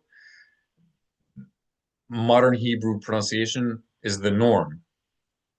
So even if they're all Ashkenazi, they're not going to even be saying that they're using traditional Ashkenazi pronunciation. They all just use modern Hebrew. And this brings us back to that widespread misnomer that in the religious Jewish world, there's a conflation of biblical pronunciation of Hebrew with modern pronunciation. It's conflated. Whereas in the non-religious world and in the secular world, there's a polar opposite misnomer that they're just completely separate when they're not completely separate, right? You can have two people speaking the same language, but have dialect variance in how they pronounce certain letters. This exists in every language on earth without them being two separate languages, right? Just because British English has different pronunciations than American English doesn't mean it's a separate language. It's just a different pronunciation, right? Anybody have any questions so far? I do. You said Okay. that you could be judged for pronouncing Hebrew properly. Is that equally true in Israel as it is in the United States? Or is that sort of Yes, a but regional less. thing? Yes, but less so. Okay. And I'm speaking anecdotally from my Right. experience. I, Anecdotally speaking, in my experience, and I've heard other people echo this, and I have not heard the opposite. Um, I'm sure somebody would say, probably just because I said I haven't heard the opposite, somebody's going to write, Mm. it's exactly the opposite. There's But a rabbi friend in Israel. He has all three groups underneath him, and whoever shows up first, kind of, and gets the minion going, they go with that I feel pronunciation, when and it comes to he's fine with pronunciation, it. Yeah. I feel like Israelis are much more aware, even if in practice there's kind of a norm, which is basically Ashkenazi pronunciation of the consonants of Mm. the letters. Even though that's the norm, yet because most Israeli Jews are not from Ashkenazi families, they're aware, even if not in practice, but they're aware that their grandparents are pronouncing Hebrew differently. When I say that modern Hebrew is basically Ashkenazi Hebrew pronunciation of the letters, as I mentioned before, this is especially the case, particularly the case with modern Hebrew speakers from around the age of 50 and below. Modern Hebrew speakers over the age of 50 widely diverge from Ashkenazi pronunciation of the consonants. You're going to hear a lot more het's, proper, traditional, authentically Sephardic pronunciation of the letter het, and ayin and aleph more clearly articulated, and resh on the teeth instead of in the throat. This is much more So common depending on the age group. But of course, that's a ever dwindling population because people age and pass away, right? Go ahead. Yes, sir. so the pushback we will experience will be different than, say, a Jew from birth who has perfect pronunciation. Are they Could both you ostracized? In other words, expound? Can you expound on what you yeah, mean? let's just say we have a Middle Eastern Jew, and I walk into the a shul, and he's, from birth speaking fluently and correctly. I, as a convert or a newcomer, will catch a lot more flack than he would, or are we both gonna catch flack? So the amount of flack you get is going to be influenced, and again, it depends on more than one thing. I'm sorry to make it complicated, but it does depend on more than one thing. Depends on what kind of synagogue you're in. Hmm. 9 times out of 10, the ultra-Orthodox world is going to be the most judgmental. It's just the way it is. Not just with pronunciation, but with many things. It doesn't mean that they're going to be the most judgmental compared to every single synagogue on earth. You could have a modern Orthodox synagogue or a Reformed temple that is way more judgmental, but I think most people would agree that that would be the exception to the rule. Generally speaking, the ultra-Orthodox world is considered more judgmental in a number of ways, unfortunately. And that's why you'll often see me say ultra-Orthodox, because this kind of mentality is not Orthodox. This is contrary to the Torah, especially when it comes to pronunciation and a number of other things. But that's likely what they're going to experience. Now, as far as a person's background, yeah, if a person is perceived as a newcomer, whether as a Jew from birth, but who didn't get much Jewish education, or a immigrant unto the people of Israel, i.e., a convert, they're likely to be judged more, not because they're wrong per se, but because they're kind of, well, one, they could be perceived as um, just doing their own thing and inventing stuff, and I'm not saying that they are necessarily, but this is how they would likely be perceived if those they're around are completely ignorant of classical Hebrew pronunciation. So they've never heard that there's a letter Daled as opposed to Daled. They've never Mhm. heard of that. So then this confident convert comes marching in, and he's saying Baruch Ata Adh instead of Adonai or Adonai.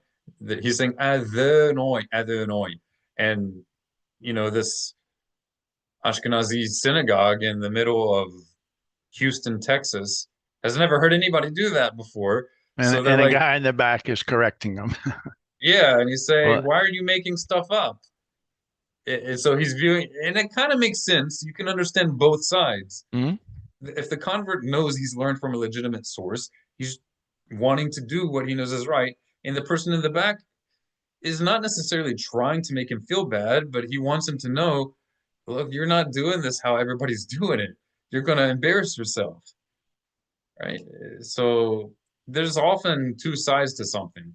Yeah, I think they're actually fighting or arguing for accuracy, not so much here's how we do it differently. I think They they're saying, think hey, you're doing it wrong. You most do it. people, that's right. Here's Yeah, how you're you right. say it. Yeah, More yeah. than likely, more than likely. You might Okay. have somebody who's more educated who might know that that convert is doing it correctly, but he wants him to know that, yeah, I don't want you to get embarrassed in this temple or this synagogue. And Yeah, yeah, yeah. so it's probably in your interest to do it like everybody else is doing And it. I think that's important. And I could see that. We have those who have to say the name correctly, and they focus on saying it correctly. The Is it? most holy name of God you're referring to. Yeah, yeah. So there's an emphasis on that, and but I can see, okay, in our community, we love him too, and here's how we all do it, and you're going to confuse half the people if you keep doing Yep, that. Okay. yep. We have to be aware of where we're at and where the people that we're around, where they are at. Yeah. It's not a sin to do that. There, and sometimes I think every single day we encounter things like this if we think enough about it. Sometimes we run into unavoidable contradictions where you're, for lack of a better expression, damned if you do, damned if you don't. And you're not really damned either way. But colloquially speaking, every day if you think enough about your actions and what you're doing from a Torah perspective or from the perspective of halacha, you will encounter damned if you do, damned if you don't scenarios where one way or another, whichever way you do it, whatever you do, you're going to be violating some point of halacha. So you have to make a decision what is, or either you need to know what the protocol is in such a scenario, or if you don't, you have to make the decision. What should take priority? And this occurs in all sorts of scenarios, even outside the Jewish religion. It's called a moral dilemma. It's not always necessarily such a super, like if you say moral dilemma, it sounds like even more significant. When it comes to ritual law, especially if it's rabbinic, it's not that, it's not the end of the world. But this concept exists, and there's universal recognition that such things exist. Moral dilemmas, or in our context, a halachic dilemma, a dilemma of Jewish law, where no matter what I do, I'm going to end up violating halacha. So now I need to know how to decide which halacha should I suspend. And this is not a question of erasing the halacha or abolishing it, but it's a question of dispensation, of temporary suspension in lieu of something that's even more weighty. So in the question of pronunciation of Hebrew, you have to ask yourself, if I dig my heels in and make a big issue of this, is it gonna have more negative consequences than positive or neutral consequences? Is it going to entail that I'm never going to be allowed to pray at this synagogue or temple again? And maybe that's a hill you're ready to die on. Maybe that's a battle you're ready to fight. But I really encourage you to consider various factors because 9 times out of 10, life is a little more nuanced than that. So if you're in a community, in a region where there's a ton of different synagogues, and if you step on some feet and maybe aren't able to pray there anymore, you can still pray in a different synagogue. No problem, because there's just so many synagogues around. And there are places like that in the United States, but it's not most places. It's this way in South Florida, for sure. If you get into issues in one temple or synagogue, there are plenty of others you could go to. It's this way in the New York area, many places in New Jersey, Philadelphia, Chicago, LA, to some extent in in a few other locations, Houston or Dallas. There's some others as well, but in most places it's not. So if you make a big deal of pronunciation, even when they've clearly let you know that they don't want you to be doing that, which they may not even make an issue of it. So I'm not saying don't do it, but if you see that there's pushback, especially if you're a newcomer to that community, I don't know how much more I can plead with you to say, don't make that an issue to die on, you know? Like there are other things that are important in life and in Torah Judaism. And it's not that you should stop pronouncing Hebrew properly, but at least when you're getting up in front of the community and you're saying a blessing over the Torah or leading prayers, if they're not going to allow you to be a part of that community, if you keep doing it contrary to their local protocol, then let it up, you know, give it up. It just for that place. It doesn't mean you should butcher Hebrew when you're praying alone or when you're teaching your kids at home, but also teach, if you have kids, teach your kids to respect a community, even if they're not doing everything perfectly. Sometimes you have to give things up temporarily, you know, that's just the way it is in all sorts of parts of life, right? So two things can be true at once, and it's good for your brain. It's good for your character to learn to be able to adjust your behavior in different scenarios. This is not hypocrisy. It would only be hypocrisy if you said, it's very important to pronounce Hebrew properly, but I never do, and I don't really care about it, but you should do so, but I don't need to do so. That would be hypocrisy. But if you're saying it's very important to pronounce Hebrew properly, but if doing so is going to mess you up, then in certain scenarios where it might mess you up, you should be flexible. That's not hypocrisy. You're living according to what you teach. You're practicing what you preach. Anybody have anything to? We behave differently in different scenarios all the time. You know, Exactly. if you're going to dinner with your friends versus going to dinner with your grandparents, you're going to behave differently. Absolutely. So it's Absolutely. not Grandparents can crazy be a to rowdy crowd. And the person should not feel that they're doing some big sin. God never explicitly stated in the Torah, it's not explicit in the Torah by any means, that you have to perfectly pronounce every letter of the Hebrew alphabet. And anytime you don't, you're violating a Torah commandment. That's not there. There is, according to the opinion of some major scholars of Jewish law, certain major poskim, major rabbis, there is an inherent mitzvah to learn Hebrew, and included in that is learning how to properly pronounce Hebrew.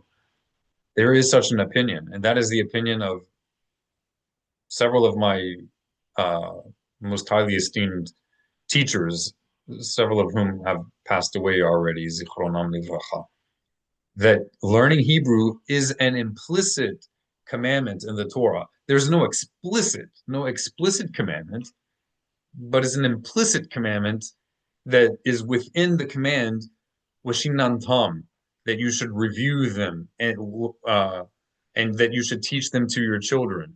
And you can't do this in the proper way unless you're learning Hebrew, right? But this is implicit; it's not explicit. Kind of like to make the offerings in the temple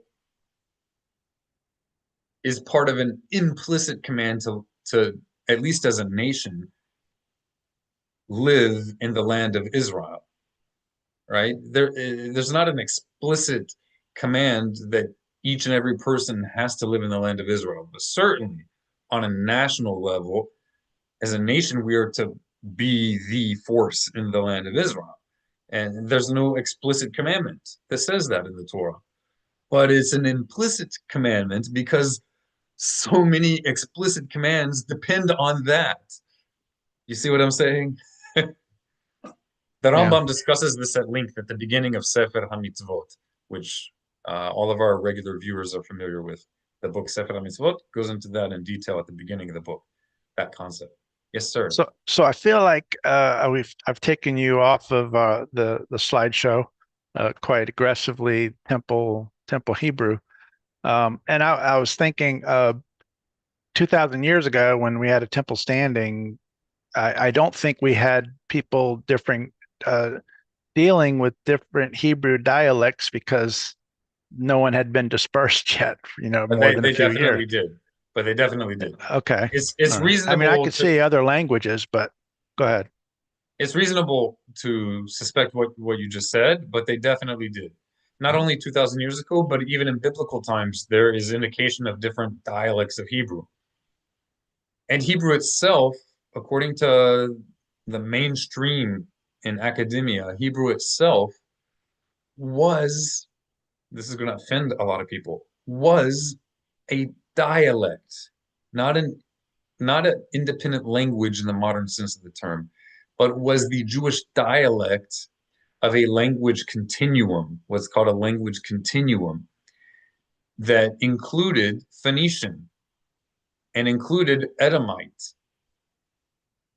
and constituted one segment, a dialect segment of a language continuum that even transitioned and would merge into over, transitioning through different dialects, merge into Aramaic as well as Mhm. Arabic.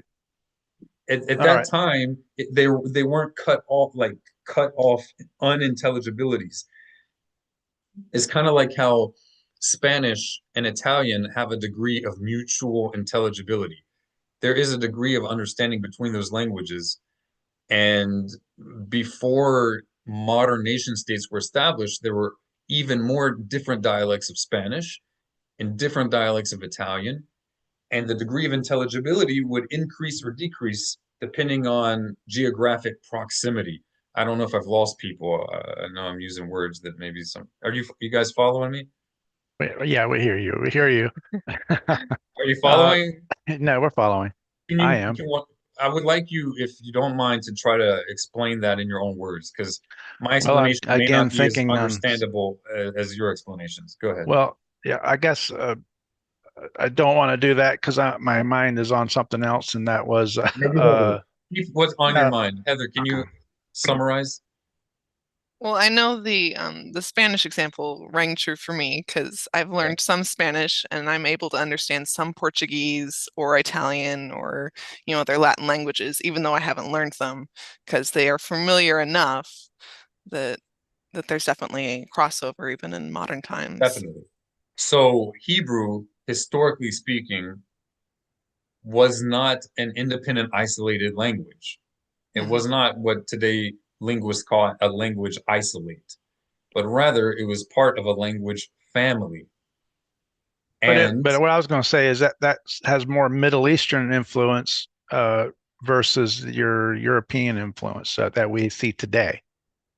I In don't other know words, if you don't mind. Ashkenaz and Sephardic issues really weren't present in first century versus post exile. Those things grew up into a debate that we have today that was a different debate back then. It was is it more Edomite or It's influenced similar but differently? different. Similar but different. Similar in concept but different in practice.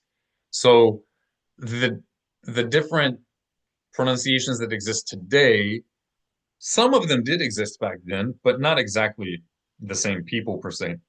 Mhm.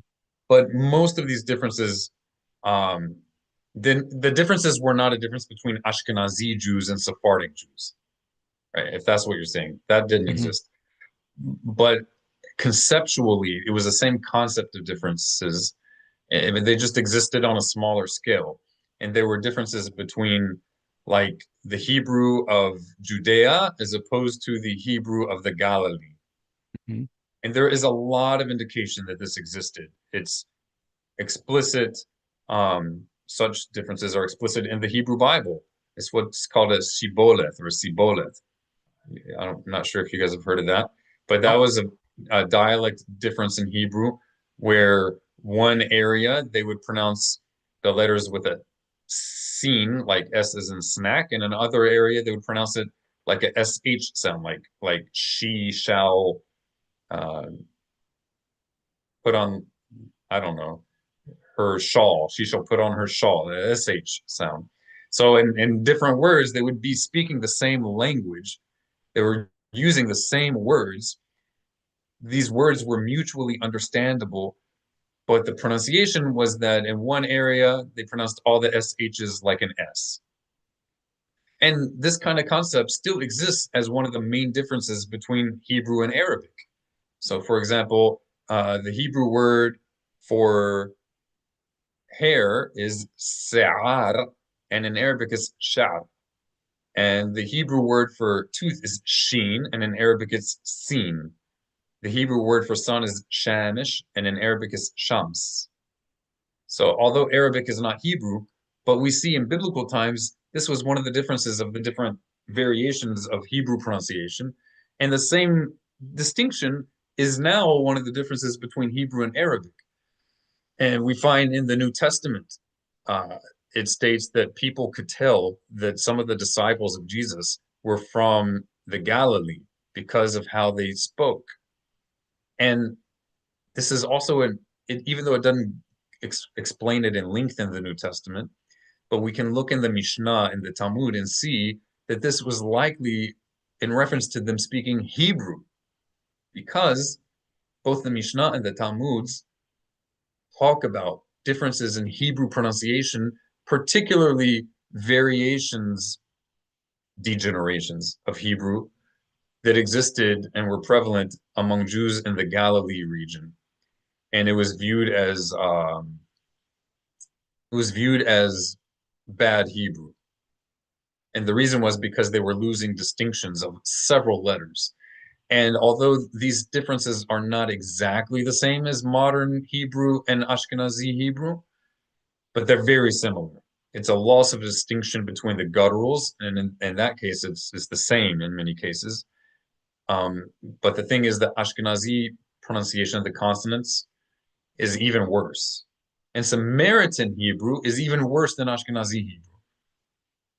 It's lost even more distinctions. So it did exist in the first century. The difference is that in the first century, we still had a centralized religious ecclesiastical authority who maintained awareness and a standard of classical Hebrew. And even the people in the Galilee, although they were using a simplified, corrupt version of Hebrew, but yet they recognized the central authority in Jerusalem of the leaders of Israel. And so, despite their bad Hebrew, or at least their bad Hebrew in their everyday speech, but they weren't in denial of it, and they recognized the teachers and respected the teachers who were promoting proper Hebrew. Whereas today, we've gone now 2,000 years without a centralized authority, and nowadays people don't even know. You know, it's one thing to have bad English, but you have bad, it's another thing for someone to have bad English and think that that's proper English. That's the difference between today and back then. How did the temple align those dialects even more when people like as they distance themselves from temple life, maybe the Samaritans, for example, is that what caused some of the division It absolutely is part of what caused it. in Samaria? Of course, yes, of Oh. course. Also likely that they were an early example of a massive influx of non-native Israelites who, even according to rabbinic tradition, did join the Jewish people. It's not that they're non-Jews, right? They don't call themselves Jews, but from a halachic perspective, they did officially join the people of Israel. And we know from genetic testing that they absolutely intermarried among native Israelites. Our sages gave them a status goy, as if they are non-Jews, because they caught them engaging in idolatry, persisting in a systematic way, engaging in idolatry after they had joined the people of Israel. But we see today that they don't engage in idolatry anymore, right? There are other issues in halakha, but that doesn't mean that they're non-Israelites any more than it means that a secular Jew, a completely secular Jew who doesn't believe in the Torah and does whatever he wants, nobody says he's not Jewish. He's not living Jewishly, but he's still a part of the people of Israel so long as he maintains that identity and that allyship with the broader people of Israel. And Samaritans today certainly do ally with the people of Israel. And they certainly identify with the people of Israel. Absolutely. Even with Jews, they ally with the Jewish people and say they are our brothers. And we should recognize them likewise. Doesn't mean we have to agree with all of their practices, and certainly not with their Hebrew. Their Hebrew has fallen apart. They did a great job at preserving Paleo Hebrew, but a written script is not the same as a spoken language. They did a good job with the script, but the spoken language is degenerated worse than Ashkenazi Hebrew. Sorry for any of my Samaritan friends. I'm just being honest. Feel free to discuss with me. I'm not trying to demoralize them or insult them. There are certain things that they do better than the Jewish establishment does, but pronunciation is not one of those. But that's partly why, I think, because they had a massive influx of non-native Israelites who intermingled and joined among them without going through a slow process of assimilating into the Jewish people. And that likely had a big impact in their pronunciation of Hebrew as well, early on. Yes, sir. Heather, guys see- Heather, do you have something you want to add? Okay, so I think my inability to grasp the historical people's concepts of part of the language is not going to be overcome. That was my worst subject was in school was history. You can understand. I know that you can understand but I'm this. more interested in understanding the temple Hebrew and We're going to get into prayers. that. We're about to get into that. I've killed the time, and I apologize for that. We're about to get into that, but you Right. can understand it more or less. Maybe you think you can't. I'm going to give you a simple example. Yeah, okay. I know that you can relate to this. Ashkenazi Hebrew, as well as popular, normative, modern Hebrew, does not distinguish between Aleph and Ayin. They don't pronounce them the same. I mean, they do pronounce them the same. They don't distinguish between them. You familiar with that? I am. I'm. What I'm saying is, 10 minutes from now, if you ask me which group, I won't know. Oh, that's not so important. Well, that's what I'm saying. You're asking me, questions. Okay. I'm like, I don't know because for example, I don't remember. Yeah. Eth means time, and et is a pin. In modern Hebrew, they pronounce them the same. And et, as a direct object pointer, is another word that's spelled different and should be pronounced different and means something different.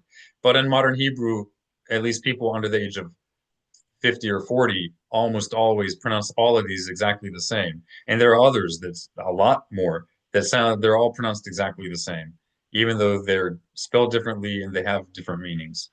So it does have, like, the word Baal means don't or lacking of something, and Ba'al means a possessor of something. So a near opposite, spelled differently, different meaning, but people often pronounce it the same, especially Ashkenazi Jews outside of Israel. Well, that's the Jews, practical aspect of it versus the why. I don't know why, but I right. We don't have to but know I it all. understand. Well, yeah, I just want to apologize to everyone who's been watching, going, "What's wrong with him?" It's actually how I was made. I remember struggling in the fire department. Normal. It's very normal. In the fire department, I struggled with street names, because that I had to know. And I just, was unable to memorize things like that. So that's my shortfall. And we all have something funny. My t-shirt, for some reason, always is up on this side. I don't know why. And I'm always self-conscious of it. Maybe one of my shoulders is a little higher up on my vertebrae than I don't know why. It's funny. I don't know. So what did I want to say? The big point is that we are saying something completely different, even though we may know what we want to say in context. but we may be saying something literally because we've combined Sometimes it's letters or profane misspoke. also. Sometimes it's Yeah. even profane. And there are examples of that we've discussed before. There you go. So in short, the reason why is two main reasons. One reason is sometimes people actually have a speech impediment, which is usually if it's not due to a neurological abnormality, it's not always due to a neurological or mental issue. Sometimes it's also due to a physical difference in the mouth. They may have a tooth that's really out of place or something else in the mouth that is causing them to mispronounce a sound or have difficulty pronouncing a sound.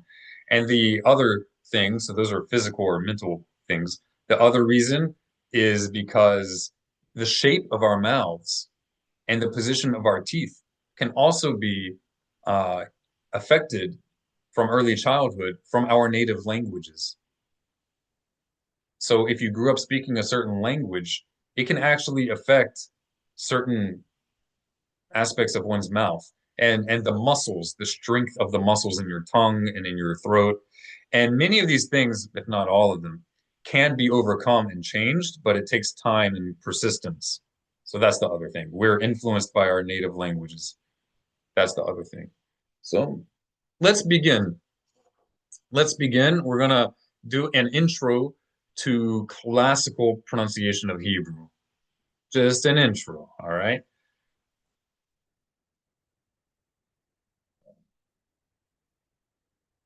Back to the beginning. Simple Hebrew, Ivrit Mikdash. In Hebrew, I've written it Hebrew for the Beit HaMikdash, Hebrew for the temple.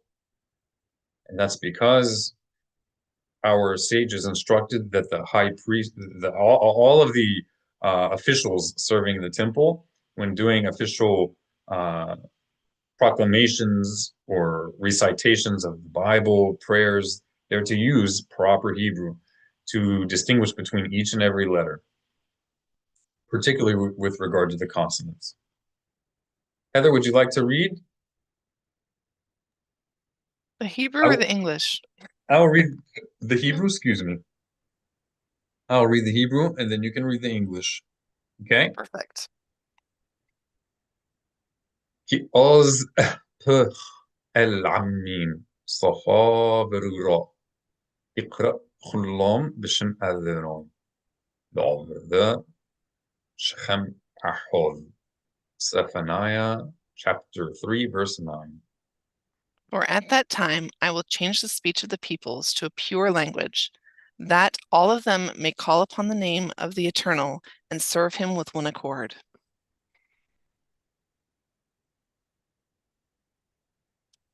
All right. First, let's just go through. I will say the name of the alphabet, of the letter, and then you guys can repeat it. And I will say the sound, an example of its sound, and you will repeat it, okay? Aleph, You guys repeat. Aleph, Aleph. Aleph, Beth, B, Beth, B. B, Veth, V, Veth, Veth. V, V. Gimel, G, Gimel, G, G. Rimel, R, Rimel, Gimel. R, R. Daleth, D, Daleth, Daleth. D, D. Daleth, V, Daleth, V. Th, He, H, Hey, Hey. H, Ha. Wall, W, Wow, Wow. Wa, Wa. Zayin, Z, Zayin, Zayin. Z, Z. Heth, Ha, Heth, Heth. Ha. Leth, T, Teth, Heth. T, Ha. Yud. Ya. Yud. Yud. Ya. Ya. Kaf. Ka. Kaf. Kaf. Ka. Ka. Kaf. Ka. Haf. Kaf. Ha. Ka. Lamed. La. Lamed. Lamed. La. La. Min. Ma. Mem. Mem. Ma. Ma. Nun. Na. Noon. Nun. Na. Na. Samich. Sa. Samech. Samech. Sa. Sa. Ayin. Ah. Ain. Oh. Ha. He. He. Pe. He. Ha. Pa. Fe. Fa. Fe. Ha. Pa. Sadi. So. Sorry. Saudi. So. Sa. Of. Qa. Uf. Oof. Ka. Ka. Resh. Ra. Resh. Resh. Ra. Ra. Shin. Sha. Sheen. Shin. Sha. Sha. In. Sa. Seen. Sin. Sa. Sa. Ho. Ta. Oh. Au. Fa. Ta. Ho. Fa. Oh. Au. Fa. Fa. We'll do those last two one more time. Tau. Ta. Tau. Au. Ta. Ta. Fo. Fa. Tau. Fa. Thou. Sa. Misuyan. Excellent. כל הכבוד. Or sa. Did you guys have any questions regarding anything you saw in that list? It's expected. Was it more or less overwhelming? Was it underwhelming? Not too bad, right? I don't. How would I describe it? Expected? I don't know. It familiar. It was Familiar? familiar. Baruch Hashem. Yeah. Baruch Hashem. Oh, it's so bad. It was interesting to me to observe which letters Victor and I had more trouble with. All right, let's look at it again. We're going to take turns reading the explanations. Right now, I'm going to read the verse more at a more natural pace for everybody. כי אז אהך אל עמים صفاء برورا تقرأ خلام بشم أذنوي لعبذا شخن أحوذ. For at that time I will change the speech of the peoples to a pure language, that all of them may call upon the name of the Eternal and serve him with one accord. Aleph. Heather, can you read what is Aleph? These are simple explanations of how you pronounce the sound. It could be elaborated upon more in depth, and that's what we're going to do now. But first, let's go through each one and just read the basic explanation. Aleph. Glottal stop plus whatever vowel is added. And a glottal stop is just a closing of the flow of air in the midst of speech. Beth, ba. Victor, bet, ba. B as in boy. Veth, va. Heather.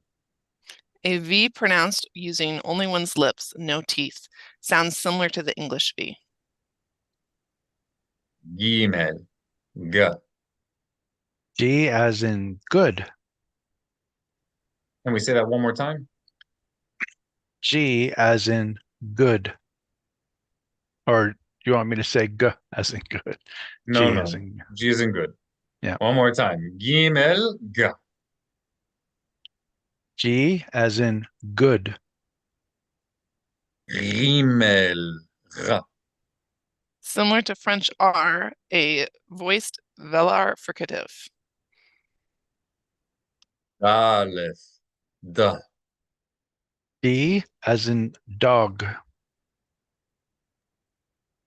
Zalef, v. TH, like in them, a voiced dental fricative. He, h. H like in her. Wall, w. W, like in wow, unless it's only a symbol with a dot on the top, in which case it is an O, or it is only a symbol, or if it's only a symbol with Let's a reread dot, this one. Yeah, let's reread this one more time. unless it Wall, is hold on, huh? Wall, w. W, like in wow, unless it's only a symbol. I Unless did it's it again. only symbol. Unless it's only. Go ahead and read it once, and then we'll do it again. I'll let you read through the whole thing once. Go ahead. Unless its only symbol is a dot on top, in which case it is an O. If its only symbol is a dot in the middle left side, in which case it is oo. All right, so let's do it one more time. That was perfect. Wall, w. W, like in wow, unless its only symbol is a dot on top, in which case it is O. Or if its only symbol is a dot on the middle of the left side, in which case it is oo. Zayin, z. Z as in zebra.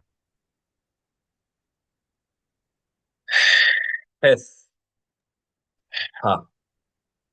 A loudly whispered H. There should be no friction in the mouth. Leth, th. E produced with a tightened throat. Tongue should touch the roof of your mouth slightly further back than normal. Youth, Y as in yes. kaf. K sound as in cake. Kaf, ha. A rough K sound with a lot of friction, similar to an exaggerated imitation of a cat's hissing. Lamed, la. L as in love, not as in uncle. Mem, ma. M as in mother. Nun, na. N as in nice. Samech, sa. S as in snack. Ayin, ah. Constrict your throat almost like gagging while vibrating your vocal cords to pronounce a vowel. He, ha. P as in people. Fe, ha. An F sound produced using both lips without contracting your teeth. Contacting your teeth. We'll do it one more time. Pe, I'm sorry. Mhm. Fe, fa. An F sound produced using both lips without contacting your teeth. Sadi, sa. S produced while tightening throat, with tongue touching the roof of mouth slightly further back than a normal S. Oaf, ka. K made further back in the mouth than normal. Resh, ra. An R produced with tongue contacting upper front teeth. Sheen, sha. SH like in the word shore. Seen, sa. S as in C. Tall, ta. He as in teach. Thal, sa. TH as in the word thank. Beautiful. All right. Any questions? We got some little explanations. Any questions about any of the explanations? I know you do. And if you don't, you better come up with them fast. It's familiar. Heather, did you have questions? Zamood. Zamood.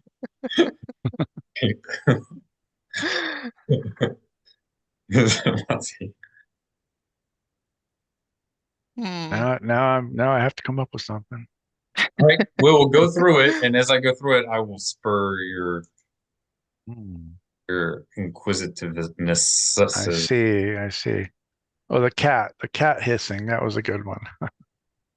Did that give you a good idea of Yeah, it did. Because what? I have lots of cats running around, so that helped. All right. Heather, how would you describe glottal stop? Maybe give us some examples that a person might hear in English, because it does actually exist in English. We just don't have a letter to symbolize it, exclusively symbolize it, but we do use this in English. Yeah. One example would be uh-oh. It's that little break in the middle of the two syllables. Mm-hmm. That sound. Uh-oh. And don't we frequently do it at the end of a word that ends in T in English as well? Absolutely. In fact, it's often an indication that English is not someone's native language when they pronounce T as an actual T at the end of words. So, like, if you meet somebody who says, "It is a good day," that's kind of a giveaway. It doesn't mean necessarily, they could be like me, because I don't do it so much anymore, but there have been times when I spent several years in Israel without coming to visit the US that I would actually speak like that sometimes. I'm not trying to. But normally, a native English speaker is not going to pronounce T as an actual T at the end of a word. They don't say, "It is so nice to meet you." You know, they're like, it. It's a sound at the end of the word it. So we're actually pronouncing the T at the end of most words as a glottal stop and not as a T. We're using the letter T to represent it, but we don't pronounce it as a T. We pronounce it as a sudden break, a sudden obstruction in the flow of air in our throat. And that's glottal stop in English. So in Hebrew, this is represented with the letter Aleph, and that is the actual consonantal sound of the letter Aleph. And it is only produced when Aleph is also together with a vowel. So the glottal stop is not a vowel, but Aleph only produces the glottal stop when there's a vowel with the letter Aleph, at least as Hebrew has been preserved among the Jews of the Middle East. Any question regarding that so far? Can you give 2 or 3 examples of the vowel sounds that it would accompany? Sure. So like the 3 dots that appear underneath a word, which is called selo. Find me an example.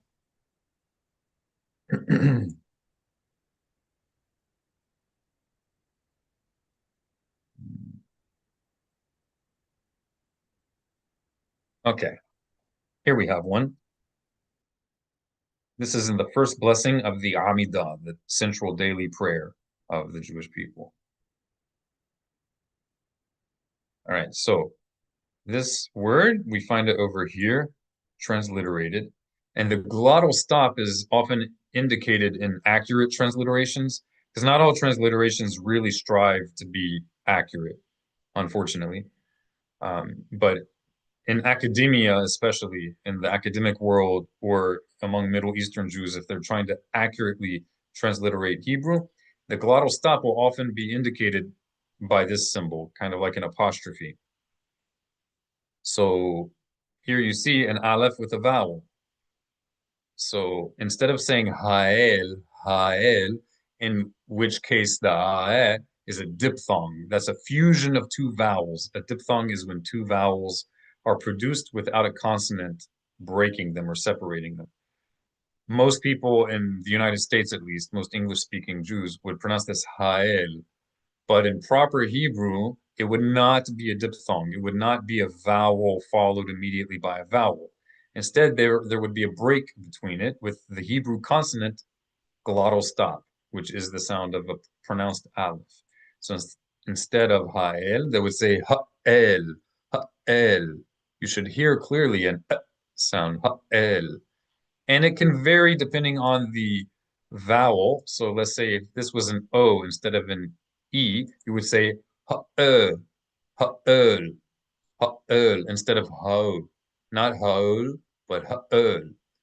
If it were an A, ha'al, ha'al instead of ha'al. So the glottal stop looks to me to be more connected to the preceding consonant more than it, in practice, it seems connected to the first syllable. Well, when you have two syllables in a row, the the the consonant that begins the second syllable could always be viewed as ending the previous syllable. The first consonant sound in a second syllable is always going to signify the end of the previous syllable. But as far as linguistics is concerned, it's usually, well, it's going to be associated with the second syllable. And that's not unique to glottal stop. That's any. If I said habel, you could view it, the B as ending the previous syllable, habel, habel. Or if I said hapel, you could view the P sound as at the end of the previous syllable or as the beginning of the next syllable.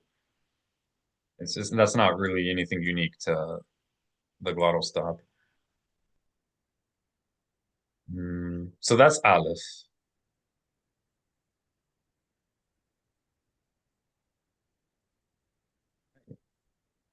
Bet is in boy, pretty self-explanatory, exactly like the B in English.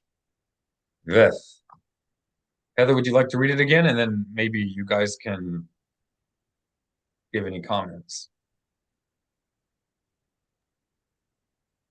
Veth, V produced using only one's lips, no teeth, sounds similar to the English V. So the word similar means not exactly the same. In what way? Maybe you can compare.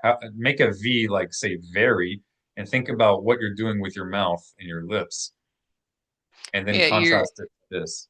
your lower lip and your front teeth are usually contacting each other when you say an Exactly. English V.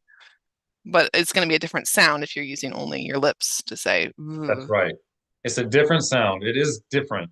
But to an English ear, most English speakers, if they're not familiar with other languages that make these distinctions, they might think it sounds exactly the same. So if a person is not able to make the bilabial, bi means two, labial refers to lips. If a person is not able to make a bilabial, quote unquote, V sound, then just make a regular English V sound. But the fact of the matter is, anybody who is not paralyzed whose lips are not paralyzed, and if they have two lips, they can produce the sound in the proper way. If you can vibrate your Sometimes lips it requires sounding silly. This is an example where if somebody says, I just can't do it, it's either it hasn't been explained to you well, or you just need to listen to the explanation again. If you have two lips Or and be they're willing able to to move, go ahead.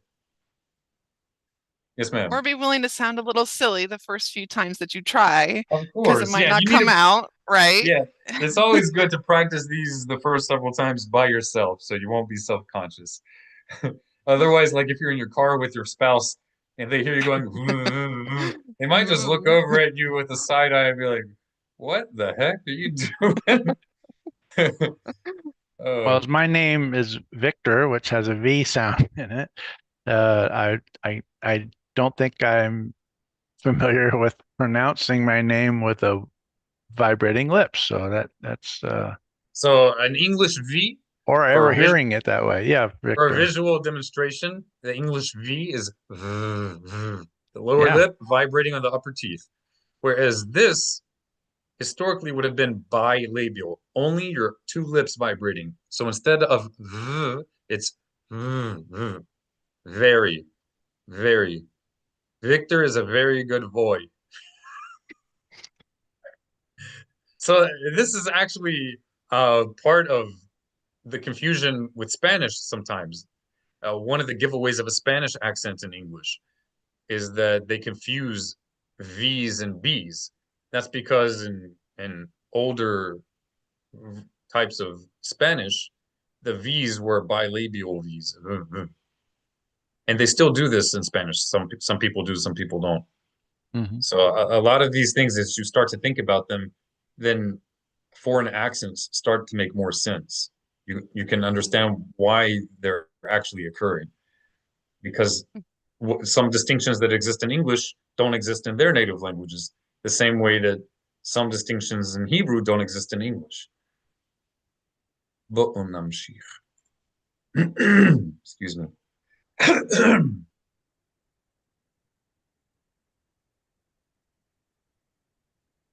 All right, Gimel, G.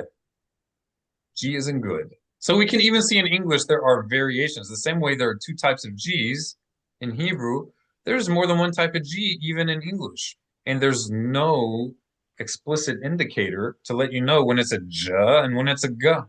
You just learn from practice, from exposure. Whereas in Hebrew, it's actually easier. There's a clear indicator. If there's a dot, it should be a G sound. If there's no dot, it's a different sound. But if you struggle with making the gimel refuya, the gimel with no dot, if you struggle with making the sound, of course you can just make a G. A regular G isn't good. That's fine. People will understand you. And here we're only talking today about classical Hebrew, the ancient pronunciation of the Hebrew letters. We're not talking about modern Hebrew pronunciation, or rather, we're not teaching modern Hebrew pronunciation, right? But we're teaching the pronunciation of classical Hebrew as preserved by the scholars, the articulate among the Middle Eastern Jewish communities up until the current century. So Gimel with a dot in the middle is G as in good, Gimel.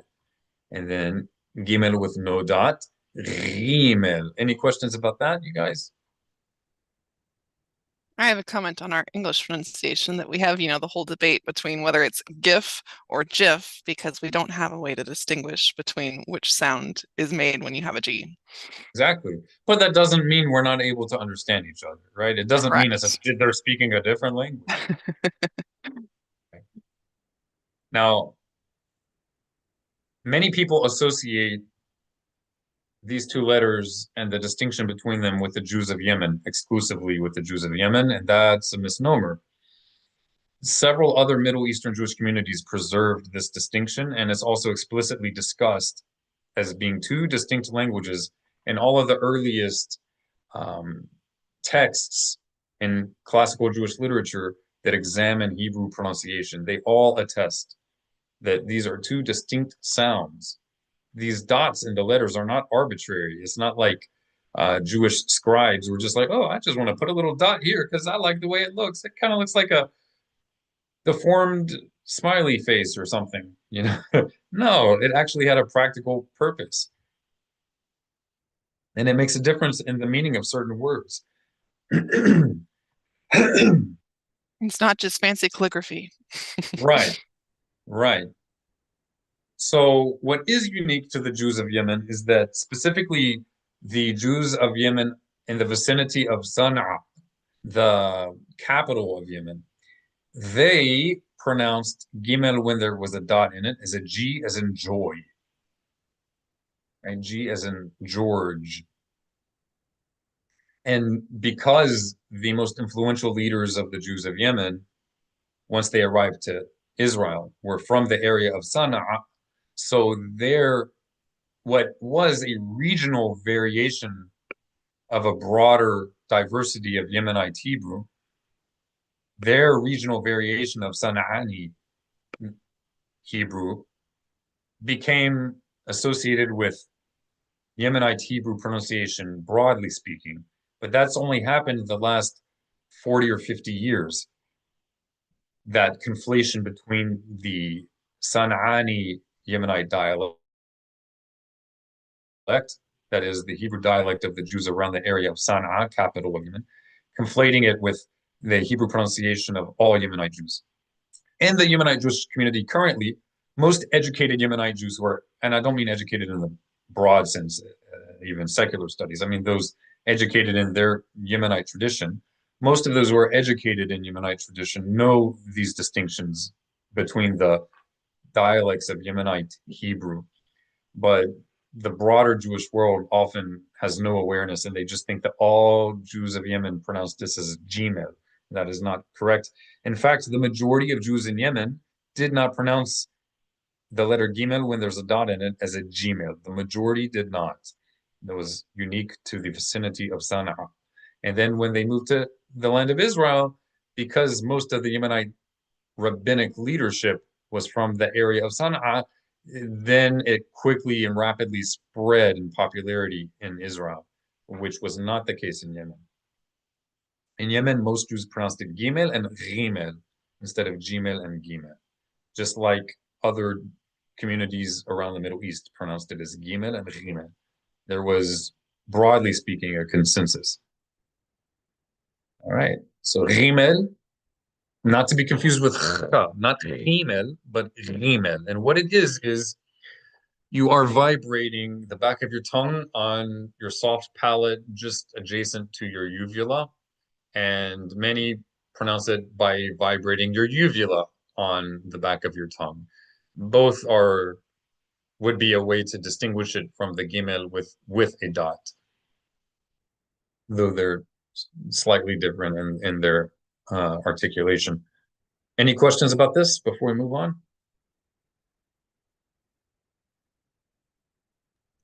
I think we can move along to the next one.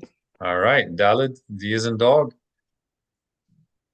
Okay, pretty self-explanatory. Regular D.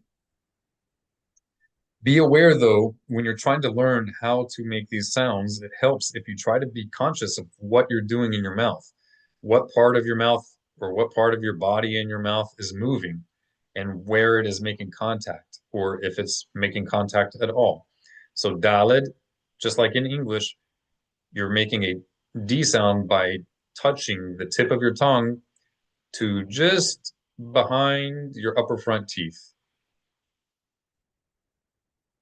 Right? And really, it could even be touching your teeth. It's technically dental.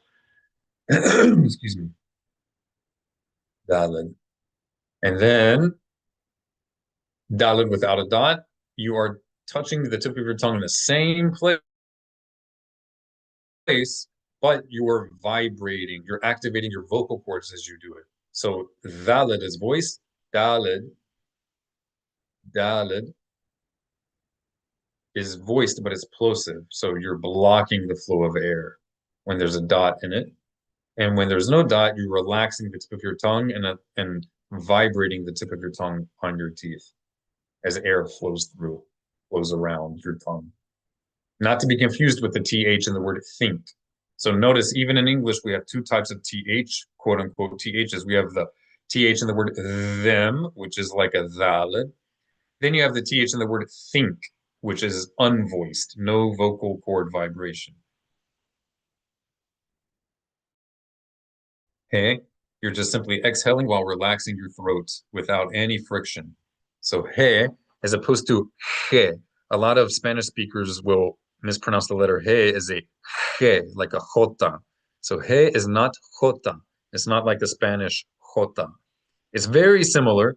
So if you struggle to make it ha sound, it's better to do jota perhaps. But if you do it too strongly, it could be misunderstood as a chaf and could make bad meanings of words when you don't want that to happen. Such as in the Bible, if you want to say she became or he became a parent, or he Yeah,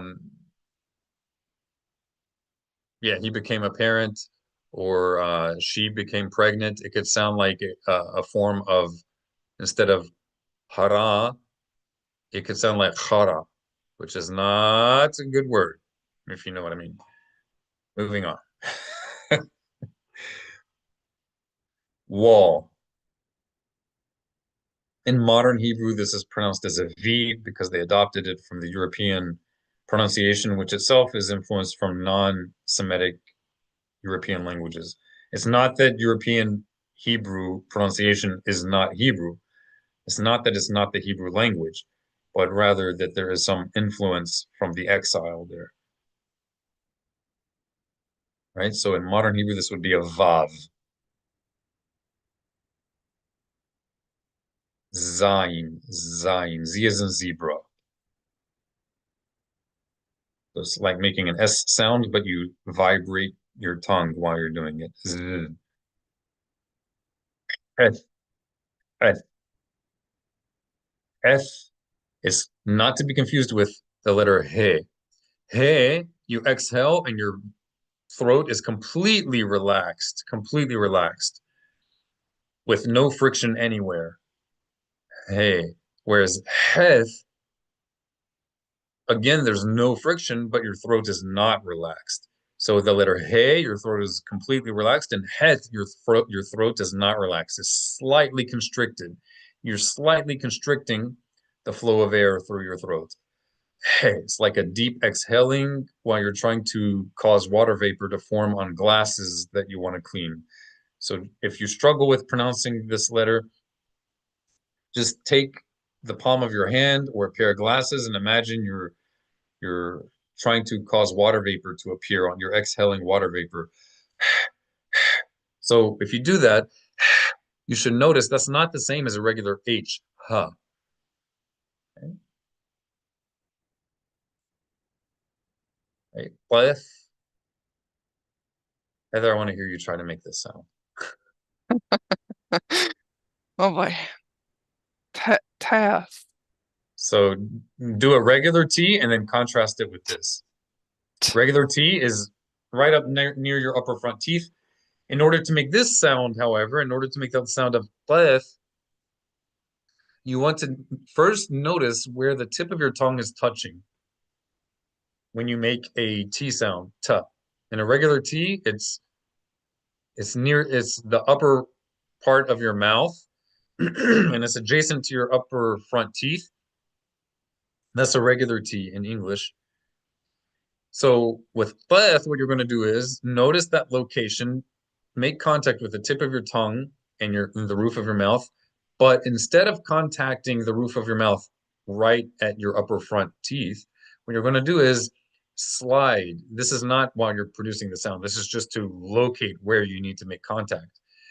Slide the tip of your tongue just a little bit further back, and you should feel a ridge, and then the roof of your mouth suddenly arches up. Do you feel that? Ken. Yes. Right? Yes. Okay. So that ridge is called the alveolar ridge. You don't have to learn the name of it. I don't even know if I'm pronouncing it correctly, but that's called the alveolar ridge.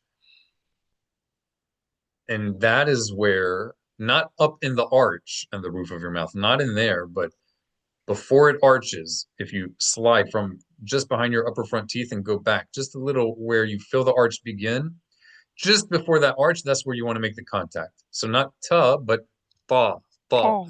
It's a lip. Yes.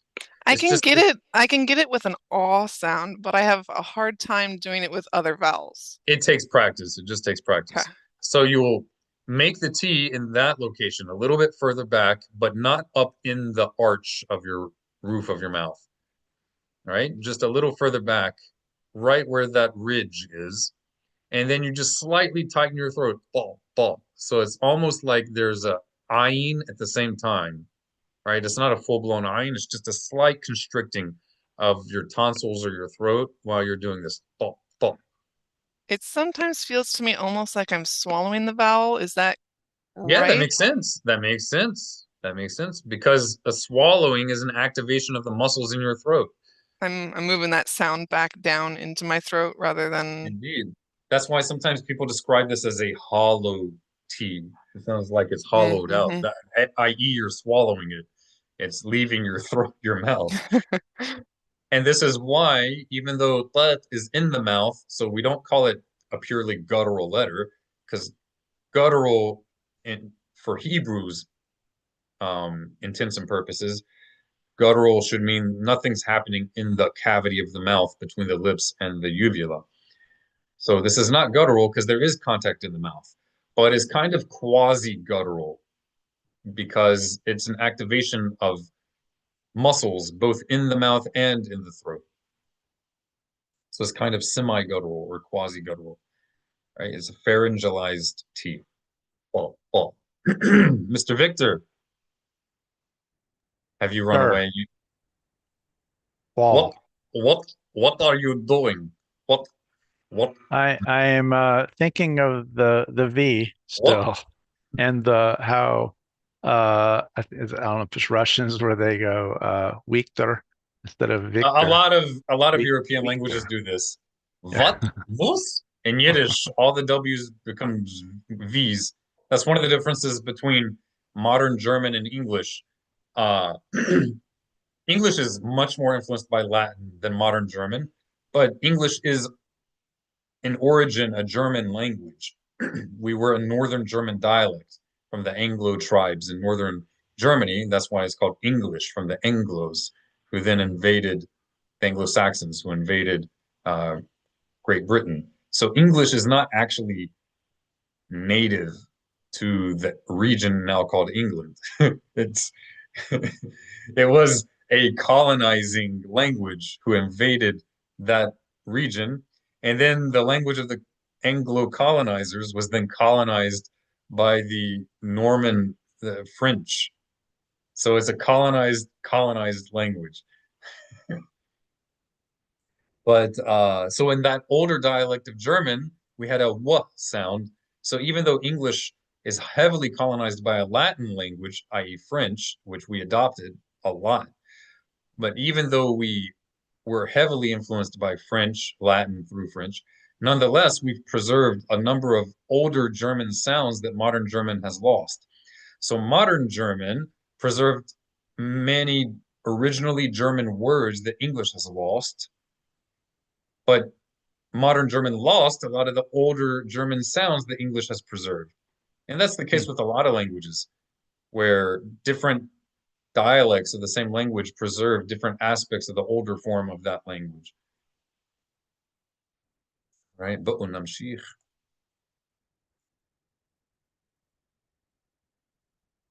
Yud, just a regular Y sound, pretty simple.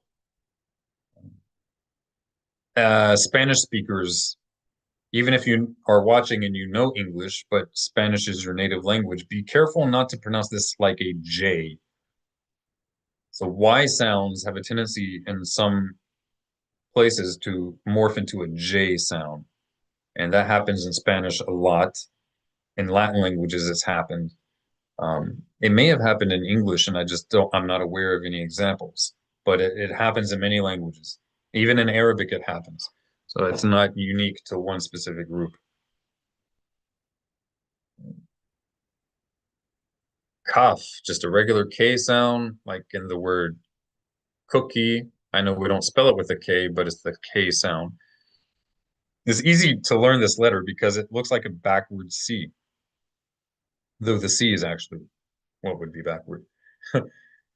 Right, and then kaf. This is often represented in transliterations as a CH, but that's confusing to people who don't already have a background in transliterated Hebrew. So it's really not useful. Rather, it's counterintuitive for people who are just beginning to learn Hebrew. And the CH as a representative of the ch sound is due to Ashkenazi linguistic history, because in Yiddish, the CH was used to represent that ch sound in Yiddish, which was uh, based on German, which uses a CH for a ch sound. But in English, we don't do that. So the CH made sense to represent a ch sound when most Ashkenazi Jews also knew Yiddish. but that is no longer the case. In academia, this is usually transliterated with a KH instead of a CH. And I also often transliterate it when I type, when I'm just having casual texting conversation. I transliterate it with a KH, but in order to prevent long transliterations from being overly lengthy with excessive H's, so I use a line under the kaf to indicate it. Keep it as terse as possible. Right? So this is a ch sound. This is just simply friction between the back of your tongue, or the middle part of your tongue, and the back of the roof of your mouth. I think that's pretty easy to do, even if it's not so pleasant. Lamed. Lamed. Just be careful to not pronounce lamed when you're reading Hebrew like the ol and uncle.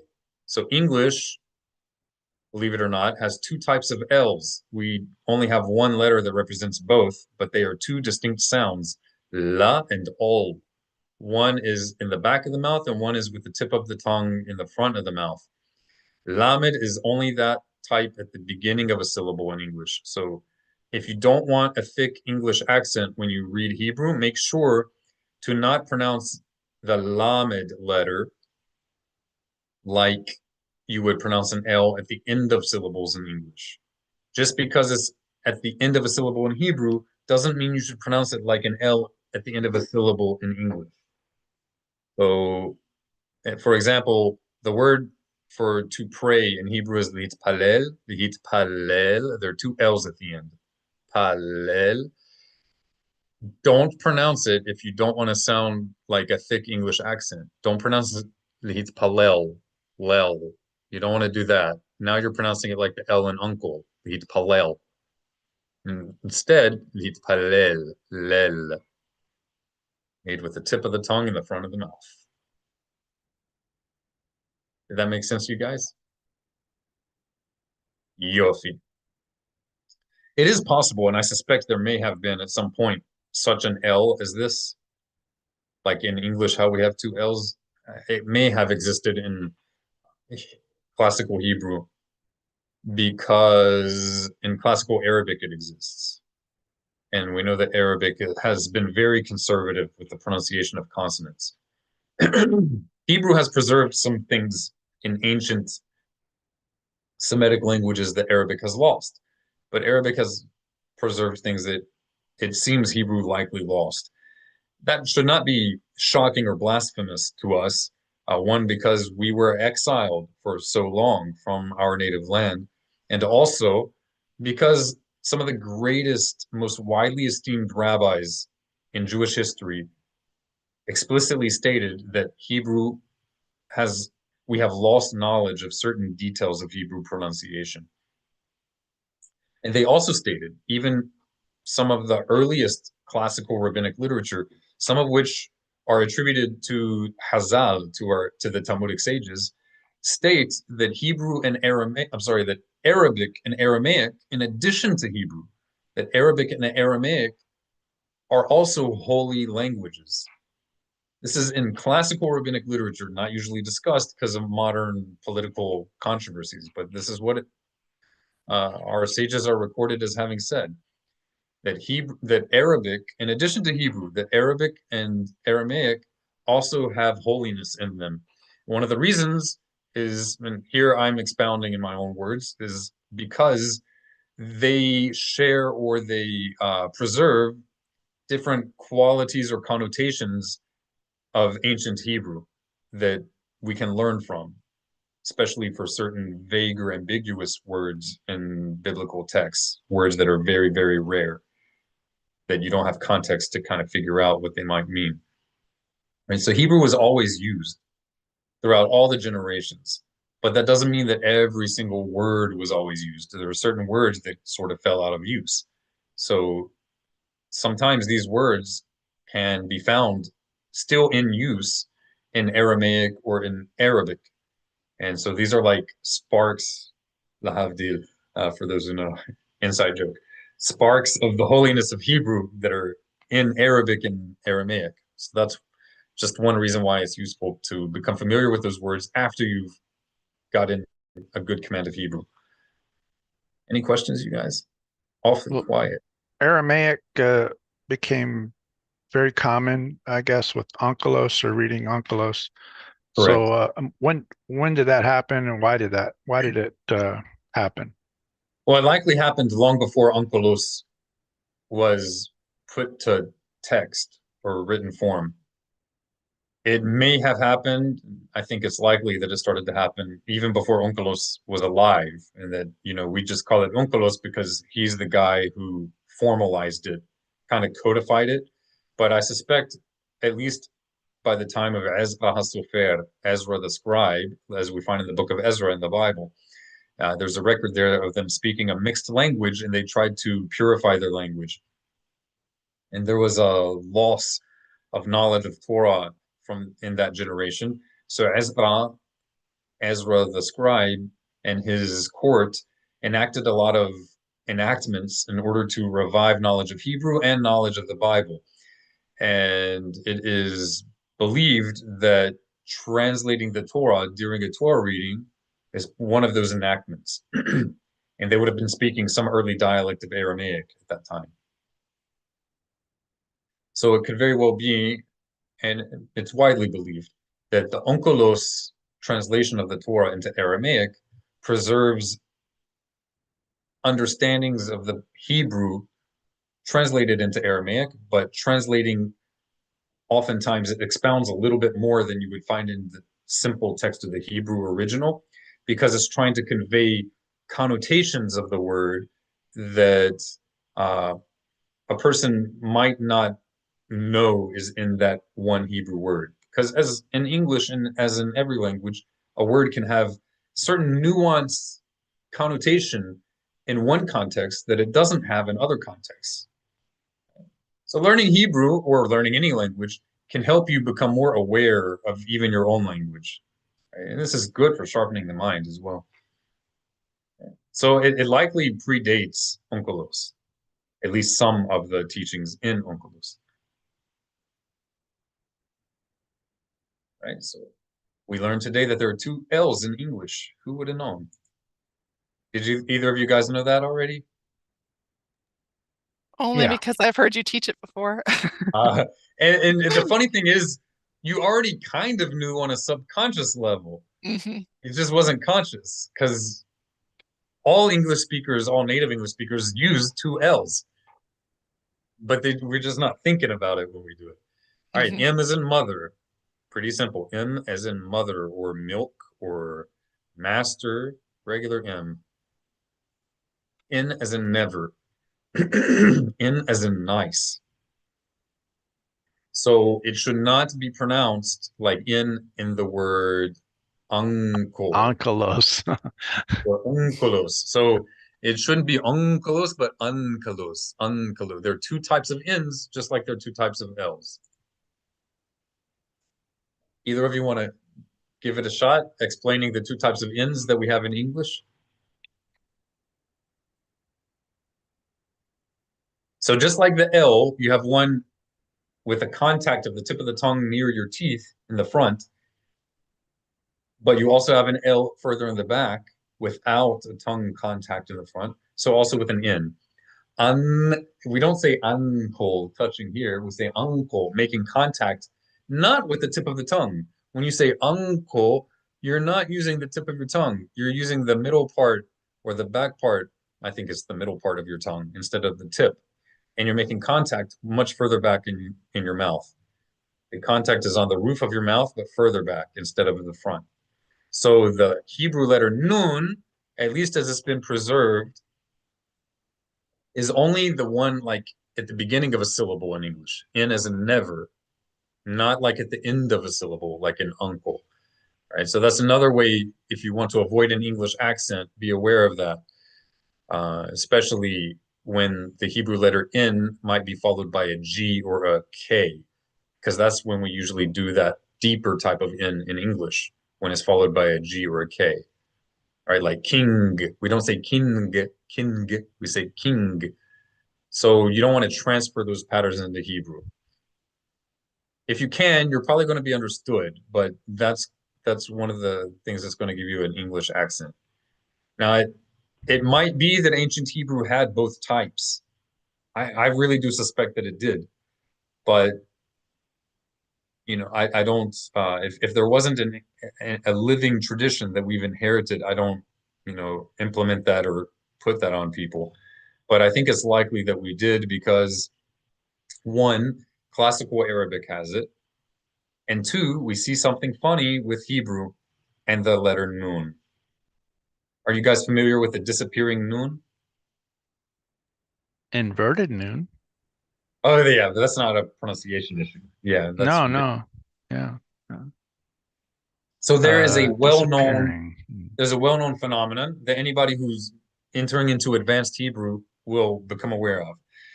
That nun, unlike other Hebrew letters, when they're a part of a root word, a basic part of the word that should always be in that word, no matter how it's conjugated, no matter how that word is adjusted for different tenses. For most words, most letters in a root, those letters are always going to be there. The only thing that changes are vowels, but not the consonants. But the letter nun, is that a vowel or a consonant? Nun, is it a vowel or a consonant? Consonant. Consonant. Yes, it's a consonant. So vowels often change with root words to make it past tense or future tense, but the consonants stay the same. Nun is odd because even though it's a consonant, not a vowel, and even though it's part of a root word, yet it will very often just mysteriously disappear. Why? Why is this happening to nun and not to other letters? So, okay, I'm getting beyond basic teaching, but I'm trying to give you guys some knowledge of the depth of Hebrew that is often lost when you're first learning the alphabet. Maybe it's a little too much, so you let me know if you just want to move on. But it is a well-known thing. This is not a secret or like advanced knowledge of Hebrew. In even intermediate Hebrew, you will learn that nun is a special letter in Hebrew because it often disappears from a word, certain forms of a word, even when it's part of the root. And what I'm saying is that it could be, and I'm pretty convinced that it is. I just I wouldn't say you're wrong if you disagree, but I'm pretty sure it's because Hebrew used to have both types of nun. And that one nun that we have in English doesn't exist in the preserved traditions of Hebrew. That one nun, where is it? Is it in the front of the mouth or the back of the mouth? The back? Uncle, yes, in the back. Uncle. And languages tend to have a habit of dropping or losing letters that are in the back of the mouth. Hebrew also has this with Ashkenazi Jews and Samaritans, especially. And some European communities, when you have an ayin, they pronounce the ayin as that nun. So we do have this nun even in modern Hebrew traditions, but it's been transferred over to an ayin sound. So, like in Amsterdam, some traditional communities in their traditional pronunciation of Hebrew, they don't pronounce ayin correctly, but they still pronounce it, and they pronounce it as an because it's almost like an ayin. So they would say Shema, Shema Yisrael instead of Shema or Shema. They do Shema Yisrael. Can you hear that difference? Mm-hmm. So I suspect that's why the nun sometimes disappears, because perhaps that was one of these pronunciations of nun in biblical Hebrew. And that's why the scribes didn't write it. And because by the time they were writing it down in the Masoretic tradition, maybe even before then, they had already lost it. Or maybe it was known because if you had a good enough command of Hebrew, you knew it was there, but because it was swallowed by the next letter, you did a sound. So it was there, but we didn't write it. As a quick example, bat. Bat is daughter. Bin is son. If the nun is part of the root, which it is, why don't we hear it in the word bat? Guess what? In Hebrew, plural form of bat, It comes back, it reappears for daughters. Banot. Banot. But in bat, it's not there. In the singular form, it's not there. Isn't the Arabic bint? That's right. So the nun is there in the Arabic, also Right. in Aramaic. That's right. Also for you, atta and atta and at. And we know that the dot is in the tav because there's there's two letters there represented by the tav. What are the two letters? It's not two T's. It's a nun. How do you say you in Arabic? Anta, anta. So it seems to me almost certain, I would just say yes, this is what happened, that in biblical Hebrew at some point, in old Hebrew, we weren't saying anta, we were saying anta, anta, and the nun just got swallowed. But it is kind of preserved under covers by having that dot in the T and the letter tav. Right? So anyway, Was there an example of a disappearing noon in the vocabulary list that you had for the Parsha this last week? Because it could very well be. I don't remember. Go ahead. I saw a noon someplace and it wasn't in your transliteration, and that confused me a little bit. That might have been a mistake on my part. It could be. If it's in the written form, it should be in a transliteration. Okay, I'll maybe message you about it later. Yeah, also my vocabulary list the last 2 weeks have not been my normal vocabulary lists. Usually I do it manually.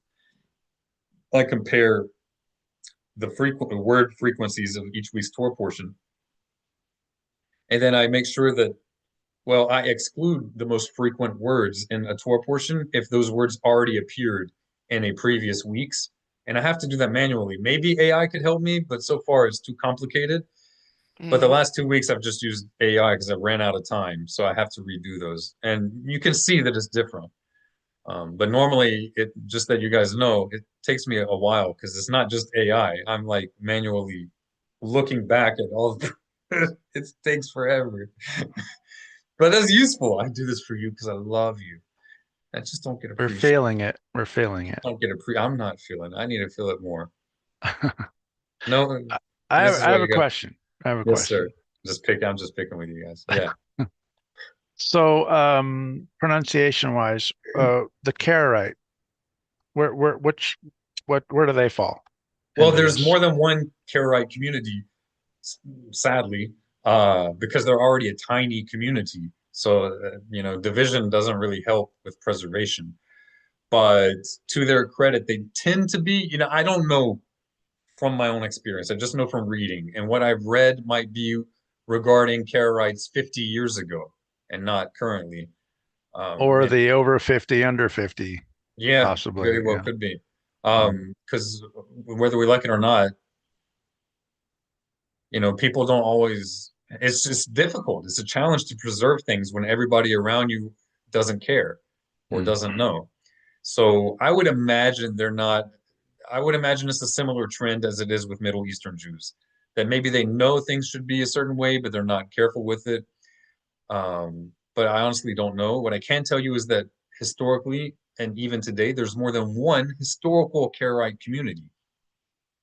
There are historical Karaite communities of Europe, and there are historical Karaite communities of Egypt and of Iraq, and possibly of other places. But I know of Egypt and Iraq, and also of Europe.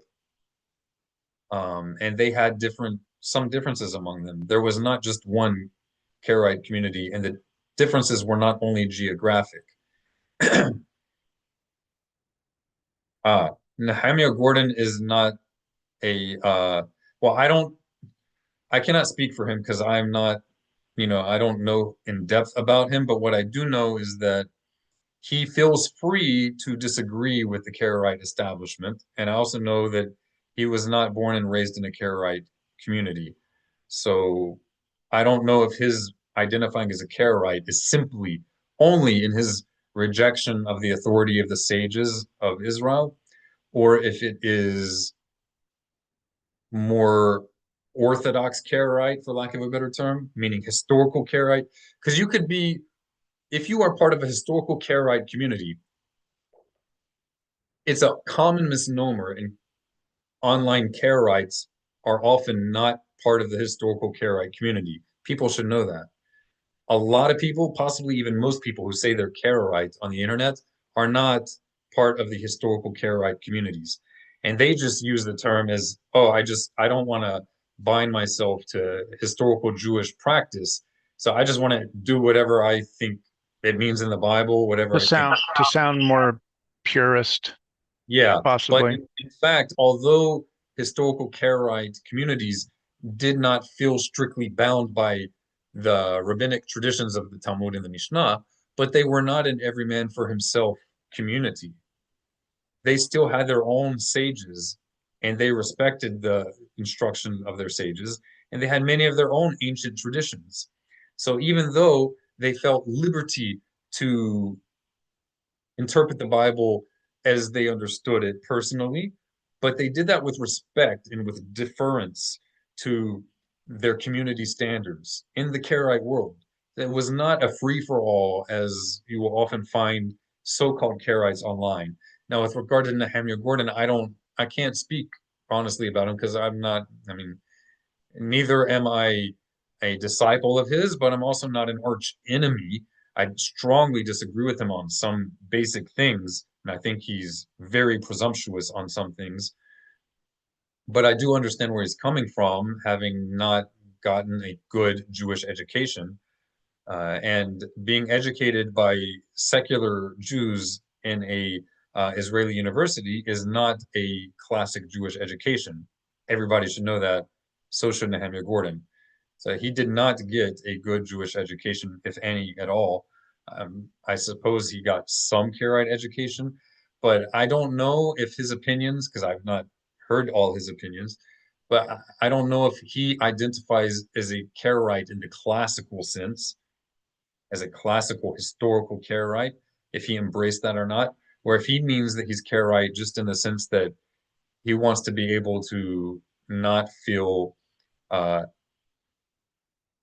a duty to uphold classical Jewish understanding of the Torah, and he wants to just preserve his own personal authority to see things as he personally feels. So I don't know which, you know. Yeah. If anybody knows, please let me know. I would like to know. Did I see something popping up? What does it say? That's Victor sent this over from WhatsApp that I sent you the vocabulary word that I had noticed in this week's. The image is white on my part. I don't see anything. Okay. If you guys can tell me, perhaps, what is it? I don't know if it's a noon with a patach, a sin, and an aleph at the end. Okay, you can text it to me on WhatsApp, maybe. It's on WhatsApp. Oh, okay. Let me see.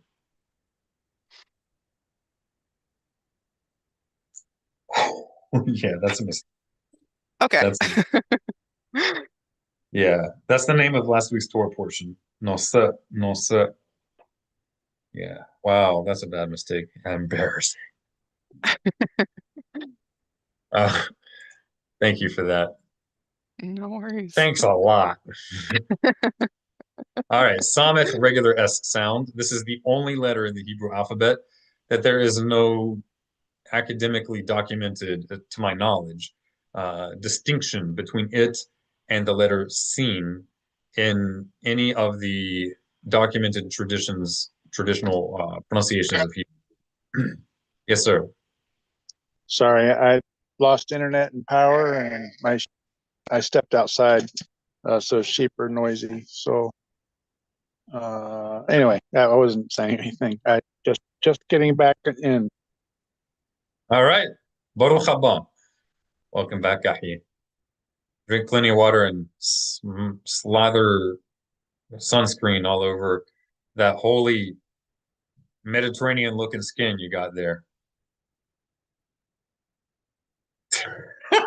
Speechless. He's like, You're all right. muted, Victor. Will do. Sorry. All right. You should diligently guard your souls. Ayin. Ayin, I know it's going to be difficult for a lot of people to master this, But as we said, some of the letters in Hebrew, as in English, you may simply not be able to make because of some physical abnormality in your mouth. If you don't have teeth, you can't make a th sound. Ayin is often one of the most difficult sounds for people to learn how to make. However, they can learn how to make it if they have a throat. If you have a throat and you're not paralyzed, you can learn how to make the sound of ayin. Just give it some practice. I would suggest doing it when you're alone because it will require you to over exaggerate the sound in order to learn to master it. But do not believe anybody who just says, I can't do it. You can. If you're able to say you can't do it, you can, because it requires a throat to say that you can't do it. And ayin, all it requires is a throat and slightly tightening the muscles in your throat as you produce a vowel sound. And if you have ever thrown up, or if you can make a gagging sound, then you can make ayin because you're using the same exact muscles. All right, pe, simple, p as in people. No abnormalities or variants from English p. Fe is bilabial technically, so it's more like just exhaling some air through closed or semi-closed lips. And if you have two lips and they're not paralyzed, you can make this sound, bilabial F sound, as opposed to a regular English F, which is made by the bottom lip on the upper teeth. Saudi, you constrict your pharyngeal muscles, which are just behind or around your tonsils, while making an S that's produced with contact of the tip of your tongue a little bit further back than normal, right on that ridge. It's produced in the same area as a bled. So Saudi is a parallel of sorts to the letter bled. Saudi is sort of the fricative form, and bled is the plosive form. So that is the connection between T and S. And you can kind of see how the TH in ancient Hebrew became an S in Ashkenazi. A lot of these letters they're related to other letters if you think about it. Uf was likely in Proto-Hebrew a plosive K sound like a, it's hard for me to do it, but wait, something like that. Instead of ka, and neither ka nor ka, but you make a K sound without exhaling from your lungs. Instead, you exhale from a pocket of air just behind your tongue. However, likely already in biblical times, it was a ka, right? So ka, just like in classical Arabic. And if you struggle to make that sound, just make a regular K. But if you think of it as sort of between a G and a K sound, then that will likely, with practice, give you the letter oof,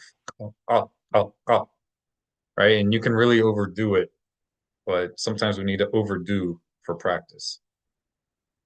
Resh is a trill on your teeth, right? If you struggle with that, you can trill your uvula, the thing that dangles in the back of your mouth, trill that on the back of your tongue. That's what they normally do in modern Hebrew. Most younger people do. And I would say as a last resort, use your English R. That is a very thick English accent if you do that in Hebrew. Very thick, and it's even distracting.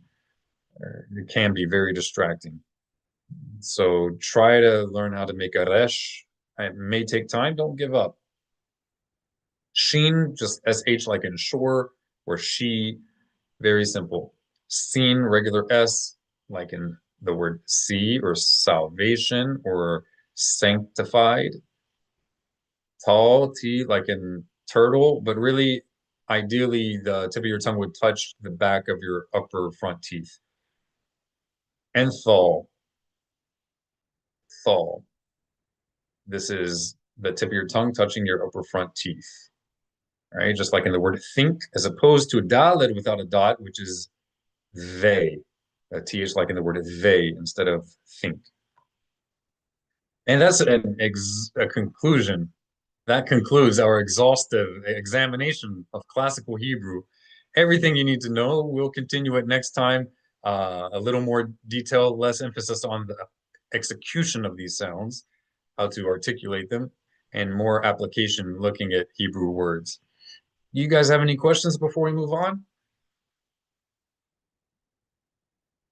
If you want, I don't mind opening the floor to other topics, anything and everything for the next 15 minutes, if anybody has any questions. No questions here, and I'm on my phone, so I'm just going to listen in as we close out. All right.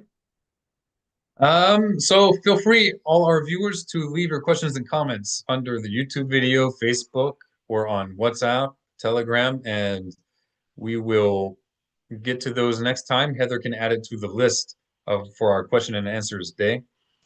And I would summarize the lesson today with this: that communication is important. God is not going to judge you if you mispronounce a word. However, as a nation, we need to make effort to preserve the Hebrew language and to preserve knowledge, widespread knowledge of the distinction between the letters of the Hebrew alphabet. Not doing so will lead to some embarrassingly perversions of the Hebrew language. And many of our viewers may even be doing it currently without knowing. And of course, the Almighty has mercy on us. He knows the intention of our hearts. But if we know better and we should strive to learn, then we should hold ourselves to a higher standard. And that is what the sages of Israel call on us to do, that when a person reads from the Torah in public in Hebrew, only a person who is careful to make these distinctions should be a reader. If nobody's able to do it, okay. But we should aim that we would learn more. And once someone is able to read more accurately, they should be appointed as the reader for the Hebrew text of the Bible in that community. And they then should teach other people to read more accurately. And then other people can read from the text of the Torah as well. Otherwise, we will continue to spread unintentional profanities when we don't really know Hebrew that well, yet we're sloppily giving him praise. Is that honor to God to give him sloppy praise where we don't really know what we're saying in the first place, and we're inadvertently saying sexual descriptions of God, uh, and during what should be the most sacred time of our week?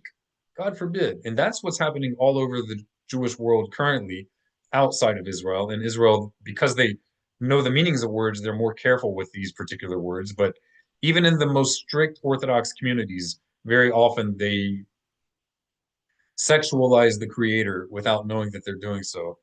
Hashem Yirahem. And of course, we should not judge them for that because they don't know any better, but we should encourage people to take Hebrew seriously. If you believe the Torah is the word of God, if you believe in Torah Messinai, if you believe the Torah was given at Mount Sinai and is not just the mere creation of a random man to control the masses, then give it a little more respect than you give English or Yiddish, and try to learn a little more about the language. And how difficult is it? I mean, especially as English speakers, you distinguish between T and TH all the time. It's not hard to do. Okay, I can give it to you for an ayin that is a little bit difficult, but it's not all or nothing. Do what you can. That's it.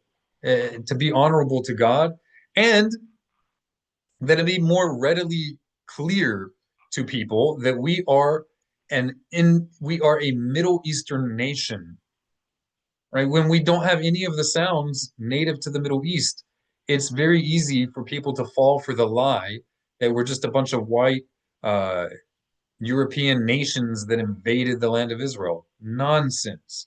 Even if you are a newcomer to the people of Israel, you have now joined a Middle Eastern nation, a nation that is native to the Middle East, right? The same way if an Arab became an American citizen, he now belongs to a Western nation, even if he's genetically not Western. So also when a newcomer of European ancestry, even if it's exclusively European ancestry, when he joins the people of Israel, he has become a member of a non-European nation. That doesn't mean you erase your ancestry. Two things can be true at the same time, right? If it's true for an Arab becoming an American, it's true for you joining a ancient Middle Eastern nation, right? So the nation of Israel as a collective, as a people, are not European.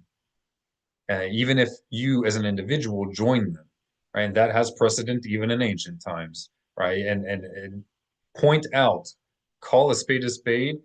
Don't hesitate to point out the hypocrisy and double standards of those who consider Islam to be a ummah of the Arab language, even if a white, blonde-haired, blue-eyed Swedish person becomes a Muslim, they don't say that now suddenly the ummah, the Islamic nation, is Swedish.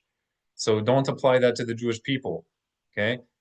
I am able to be and fully admit without shame, you should not be ashamed of your ancestry, that I have predominantly British and Scandinavian ancestry, but I joined a Middle Eastern people.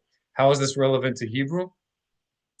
Because if we are a Middle Eastern people, we should not be ashamed of the uniquely Middle Eastern sounds of our Middle Eastern language, which is the only still extant indigenous language of the land of Israel, and not Arabic. Arabic is a Middle Eastern language, but it is not the indigenous language of the land of Israel. And this is important in order to set the record straight. So enough with the galuti, the exilic degeneration of the Holy Tongue. It's time to restore the language of the prophets to its proper place and be proud of the heritage of Israel.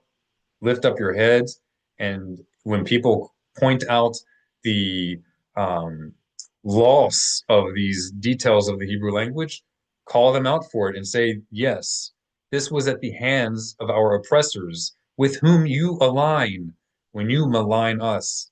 So choose you this day who you will serve, the God of Israel or Baal, the God of lusts and ridiculous perversions of human emotions. Choose you this day who you will serve, the God of Israel, the God of authenticity, the indigenous, the God of the indigenous peoples of the land of Israel. And his name be praised. His name, Yah. Shabbat shalom, Shabbat tov. Everybody have a good week. Heather, would you like to conclude for us the final prayer? Yeah, I had one quick question though that I remembered. Oh, okay. I've noticed when I'm speaking Hebrew, it seems to me like I'm using a lower pitch than I Could do be. in English. Do you think that's because I'm mimicking male voices or I because think of that's awesome that inherent? happens. I think that's awesome that you say that because that is a common phenomenon. And Okay. this is something that's common to all languages, that languages are inseparable Mhm. from culture. And you may have picked that up subconsciously, but people tend to speak Hebrew with a lower tone. It's not that you can never lift your voice and use higher tones in Hebrew, but people tend to use lower tones in Hebrew for some reason. It sounds more, I guess, in some way, a little more masculine, and even at least I perceive it that way. And whether or not you know Hebrew, people who speak more than one language often report that they kind of have a different personality when they speak the other language. It's not that they're a different person, but the language highlights different aspects of their personality. Mhm. And that's part of the cultural aspect of a language. Language is inseparable from culture. So yeah, there is such a thing. It's not that it's a law, it's just kind of a phenomenon. I don't know if it Right. existed 2,000 years ago, but it's certainly the case with Hebrew today. Good to סבבה, know. תזכו למצוות. Alright, בואו נתחיל את הברכה האחרונה, את התפילה האחרונה. בכבוד, go right ahead. מודה אני לפניך, אדוני אלוהי, I am grateful before you, O eternal my God, ששמת חלקי מיושבי בית המדרש. that you have placed my portion among those who dwell in the house of study, ולא שמת חלקי מיושבי קורנוס. and you have not placed my portion among those who dwell idly on street corners. שאני משכים והם משכימים. For I get up early, and they also get up early. אני משכים לדבר,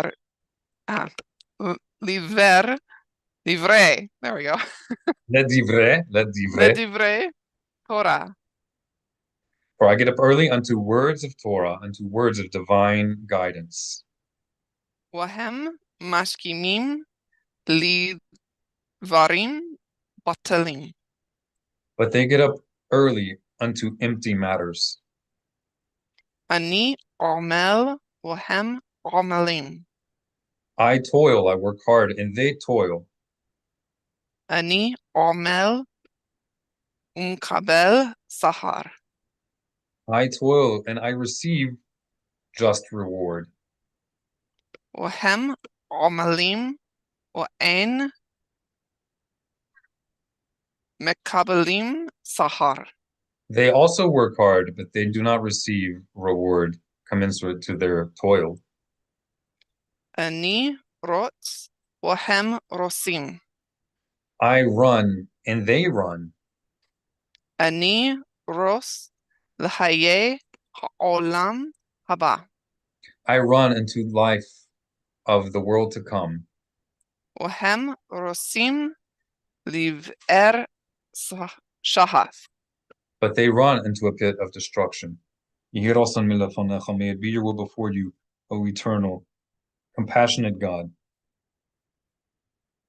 that as you have been faithful to revive your nation, your people of Israel, from the ashes and from the feet of the nations under which they were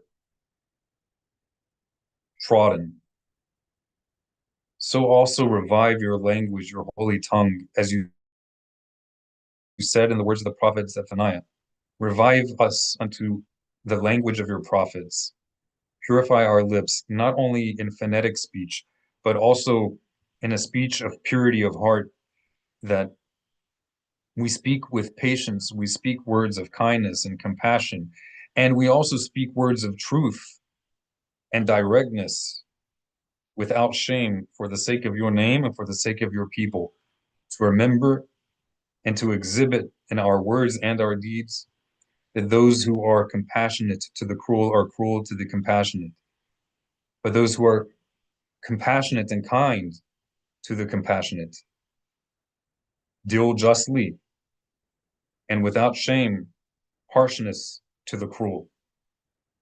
For the sake of mercy and for the sake of truth, that the truth of your Torah, the truth of your everlasting timeless principles will reign in this world, not only in words of praise, but also in purity of thought, in purity of heart, and in purity of action. That we show your love, not just with words, but also in how we behave with one another. For the sake of your name, we pray, and everybody said, Amen. Amen. Shavua Tov Mvarach, Alechem, Wa'al Kol Yisrael, upon you and upon all Israel. Shavua Tov.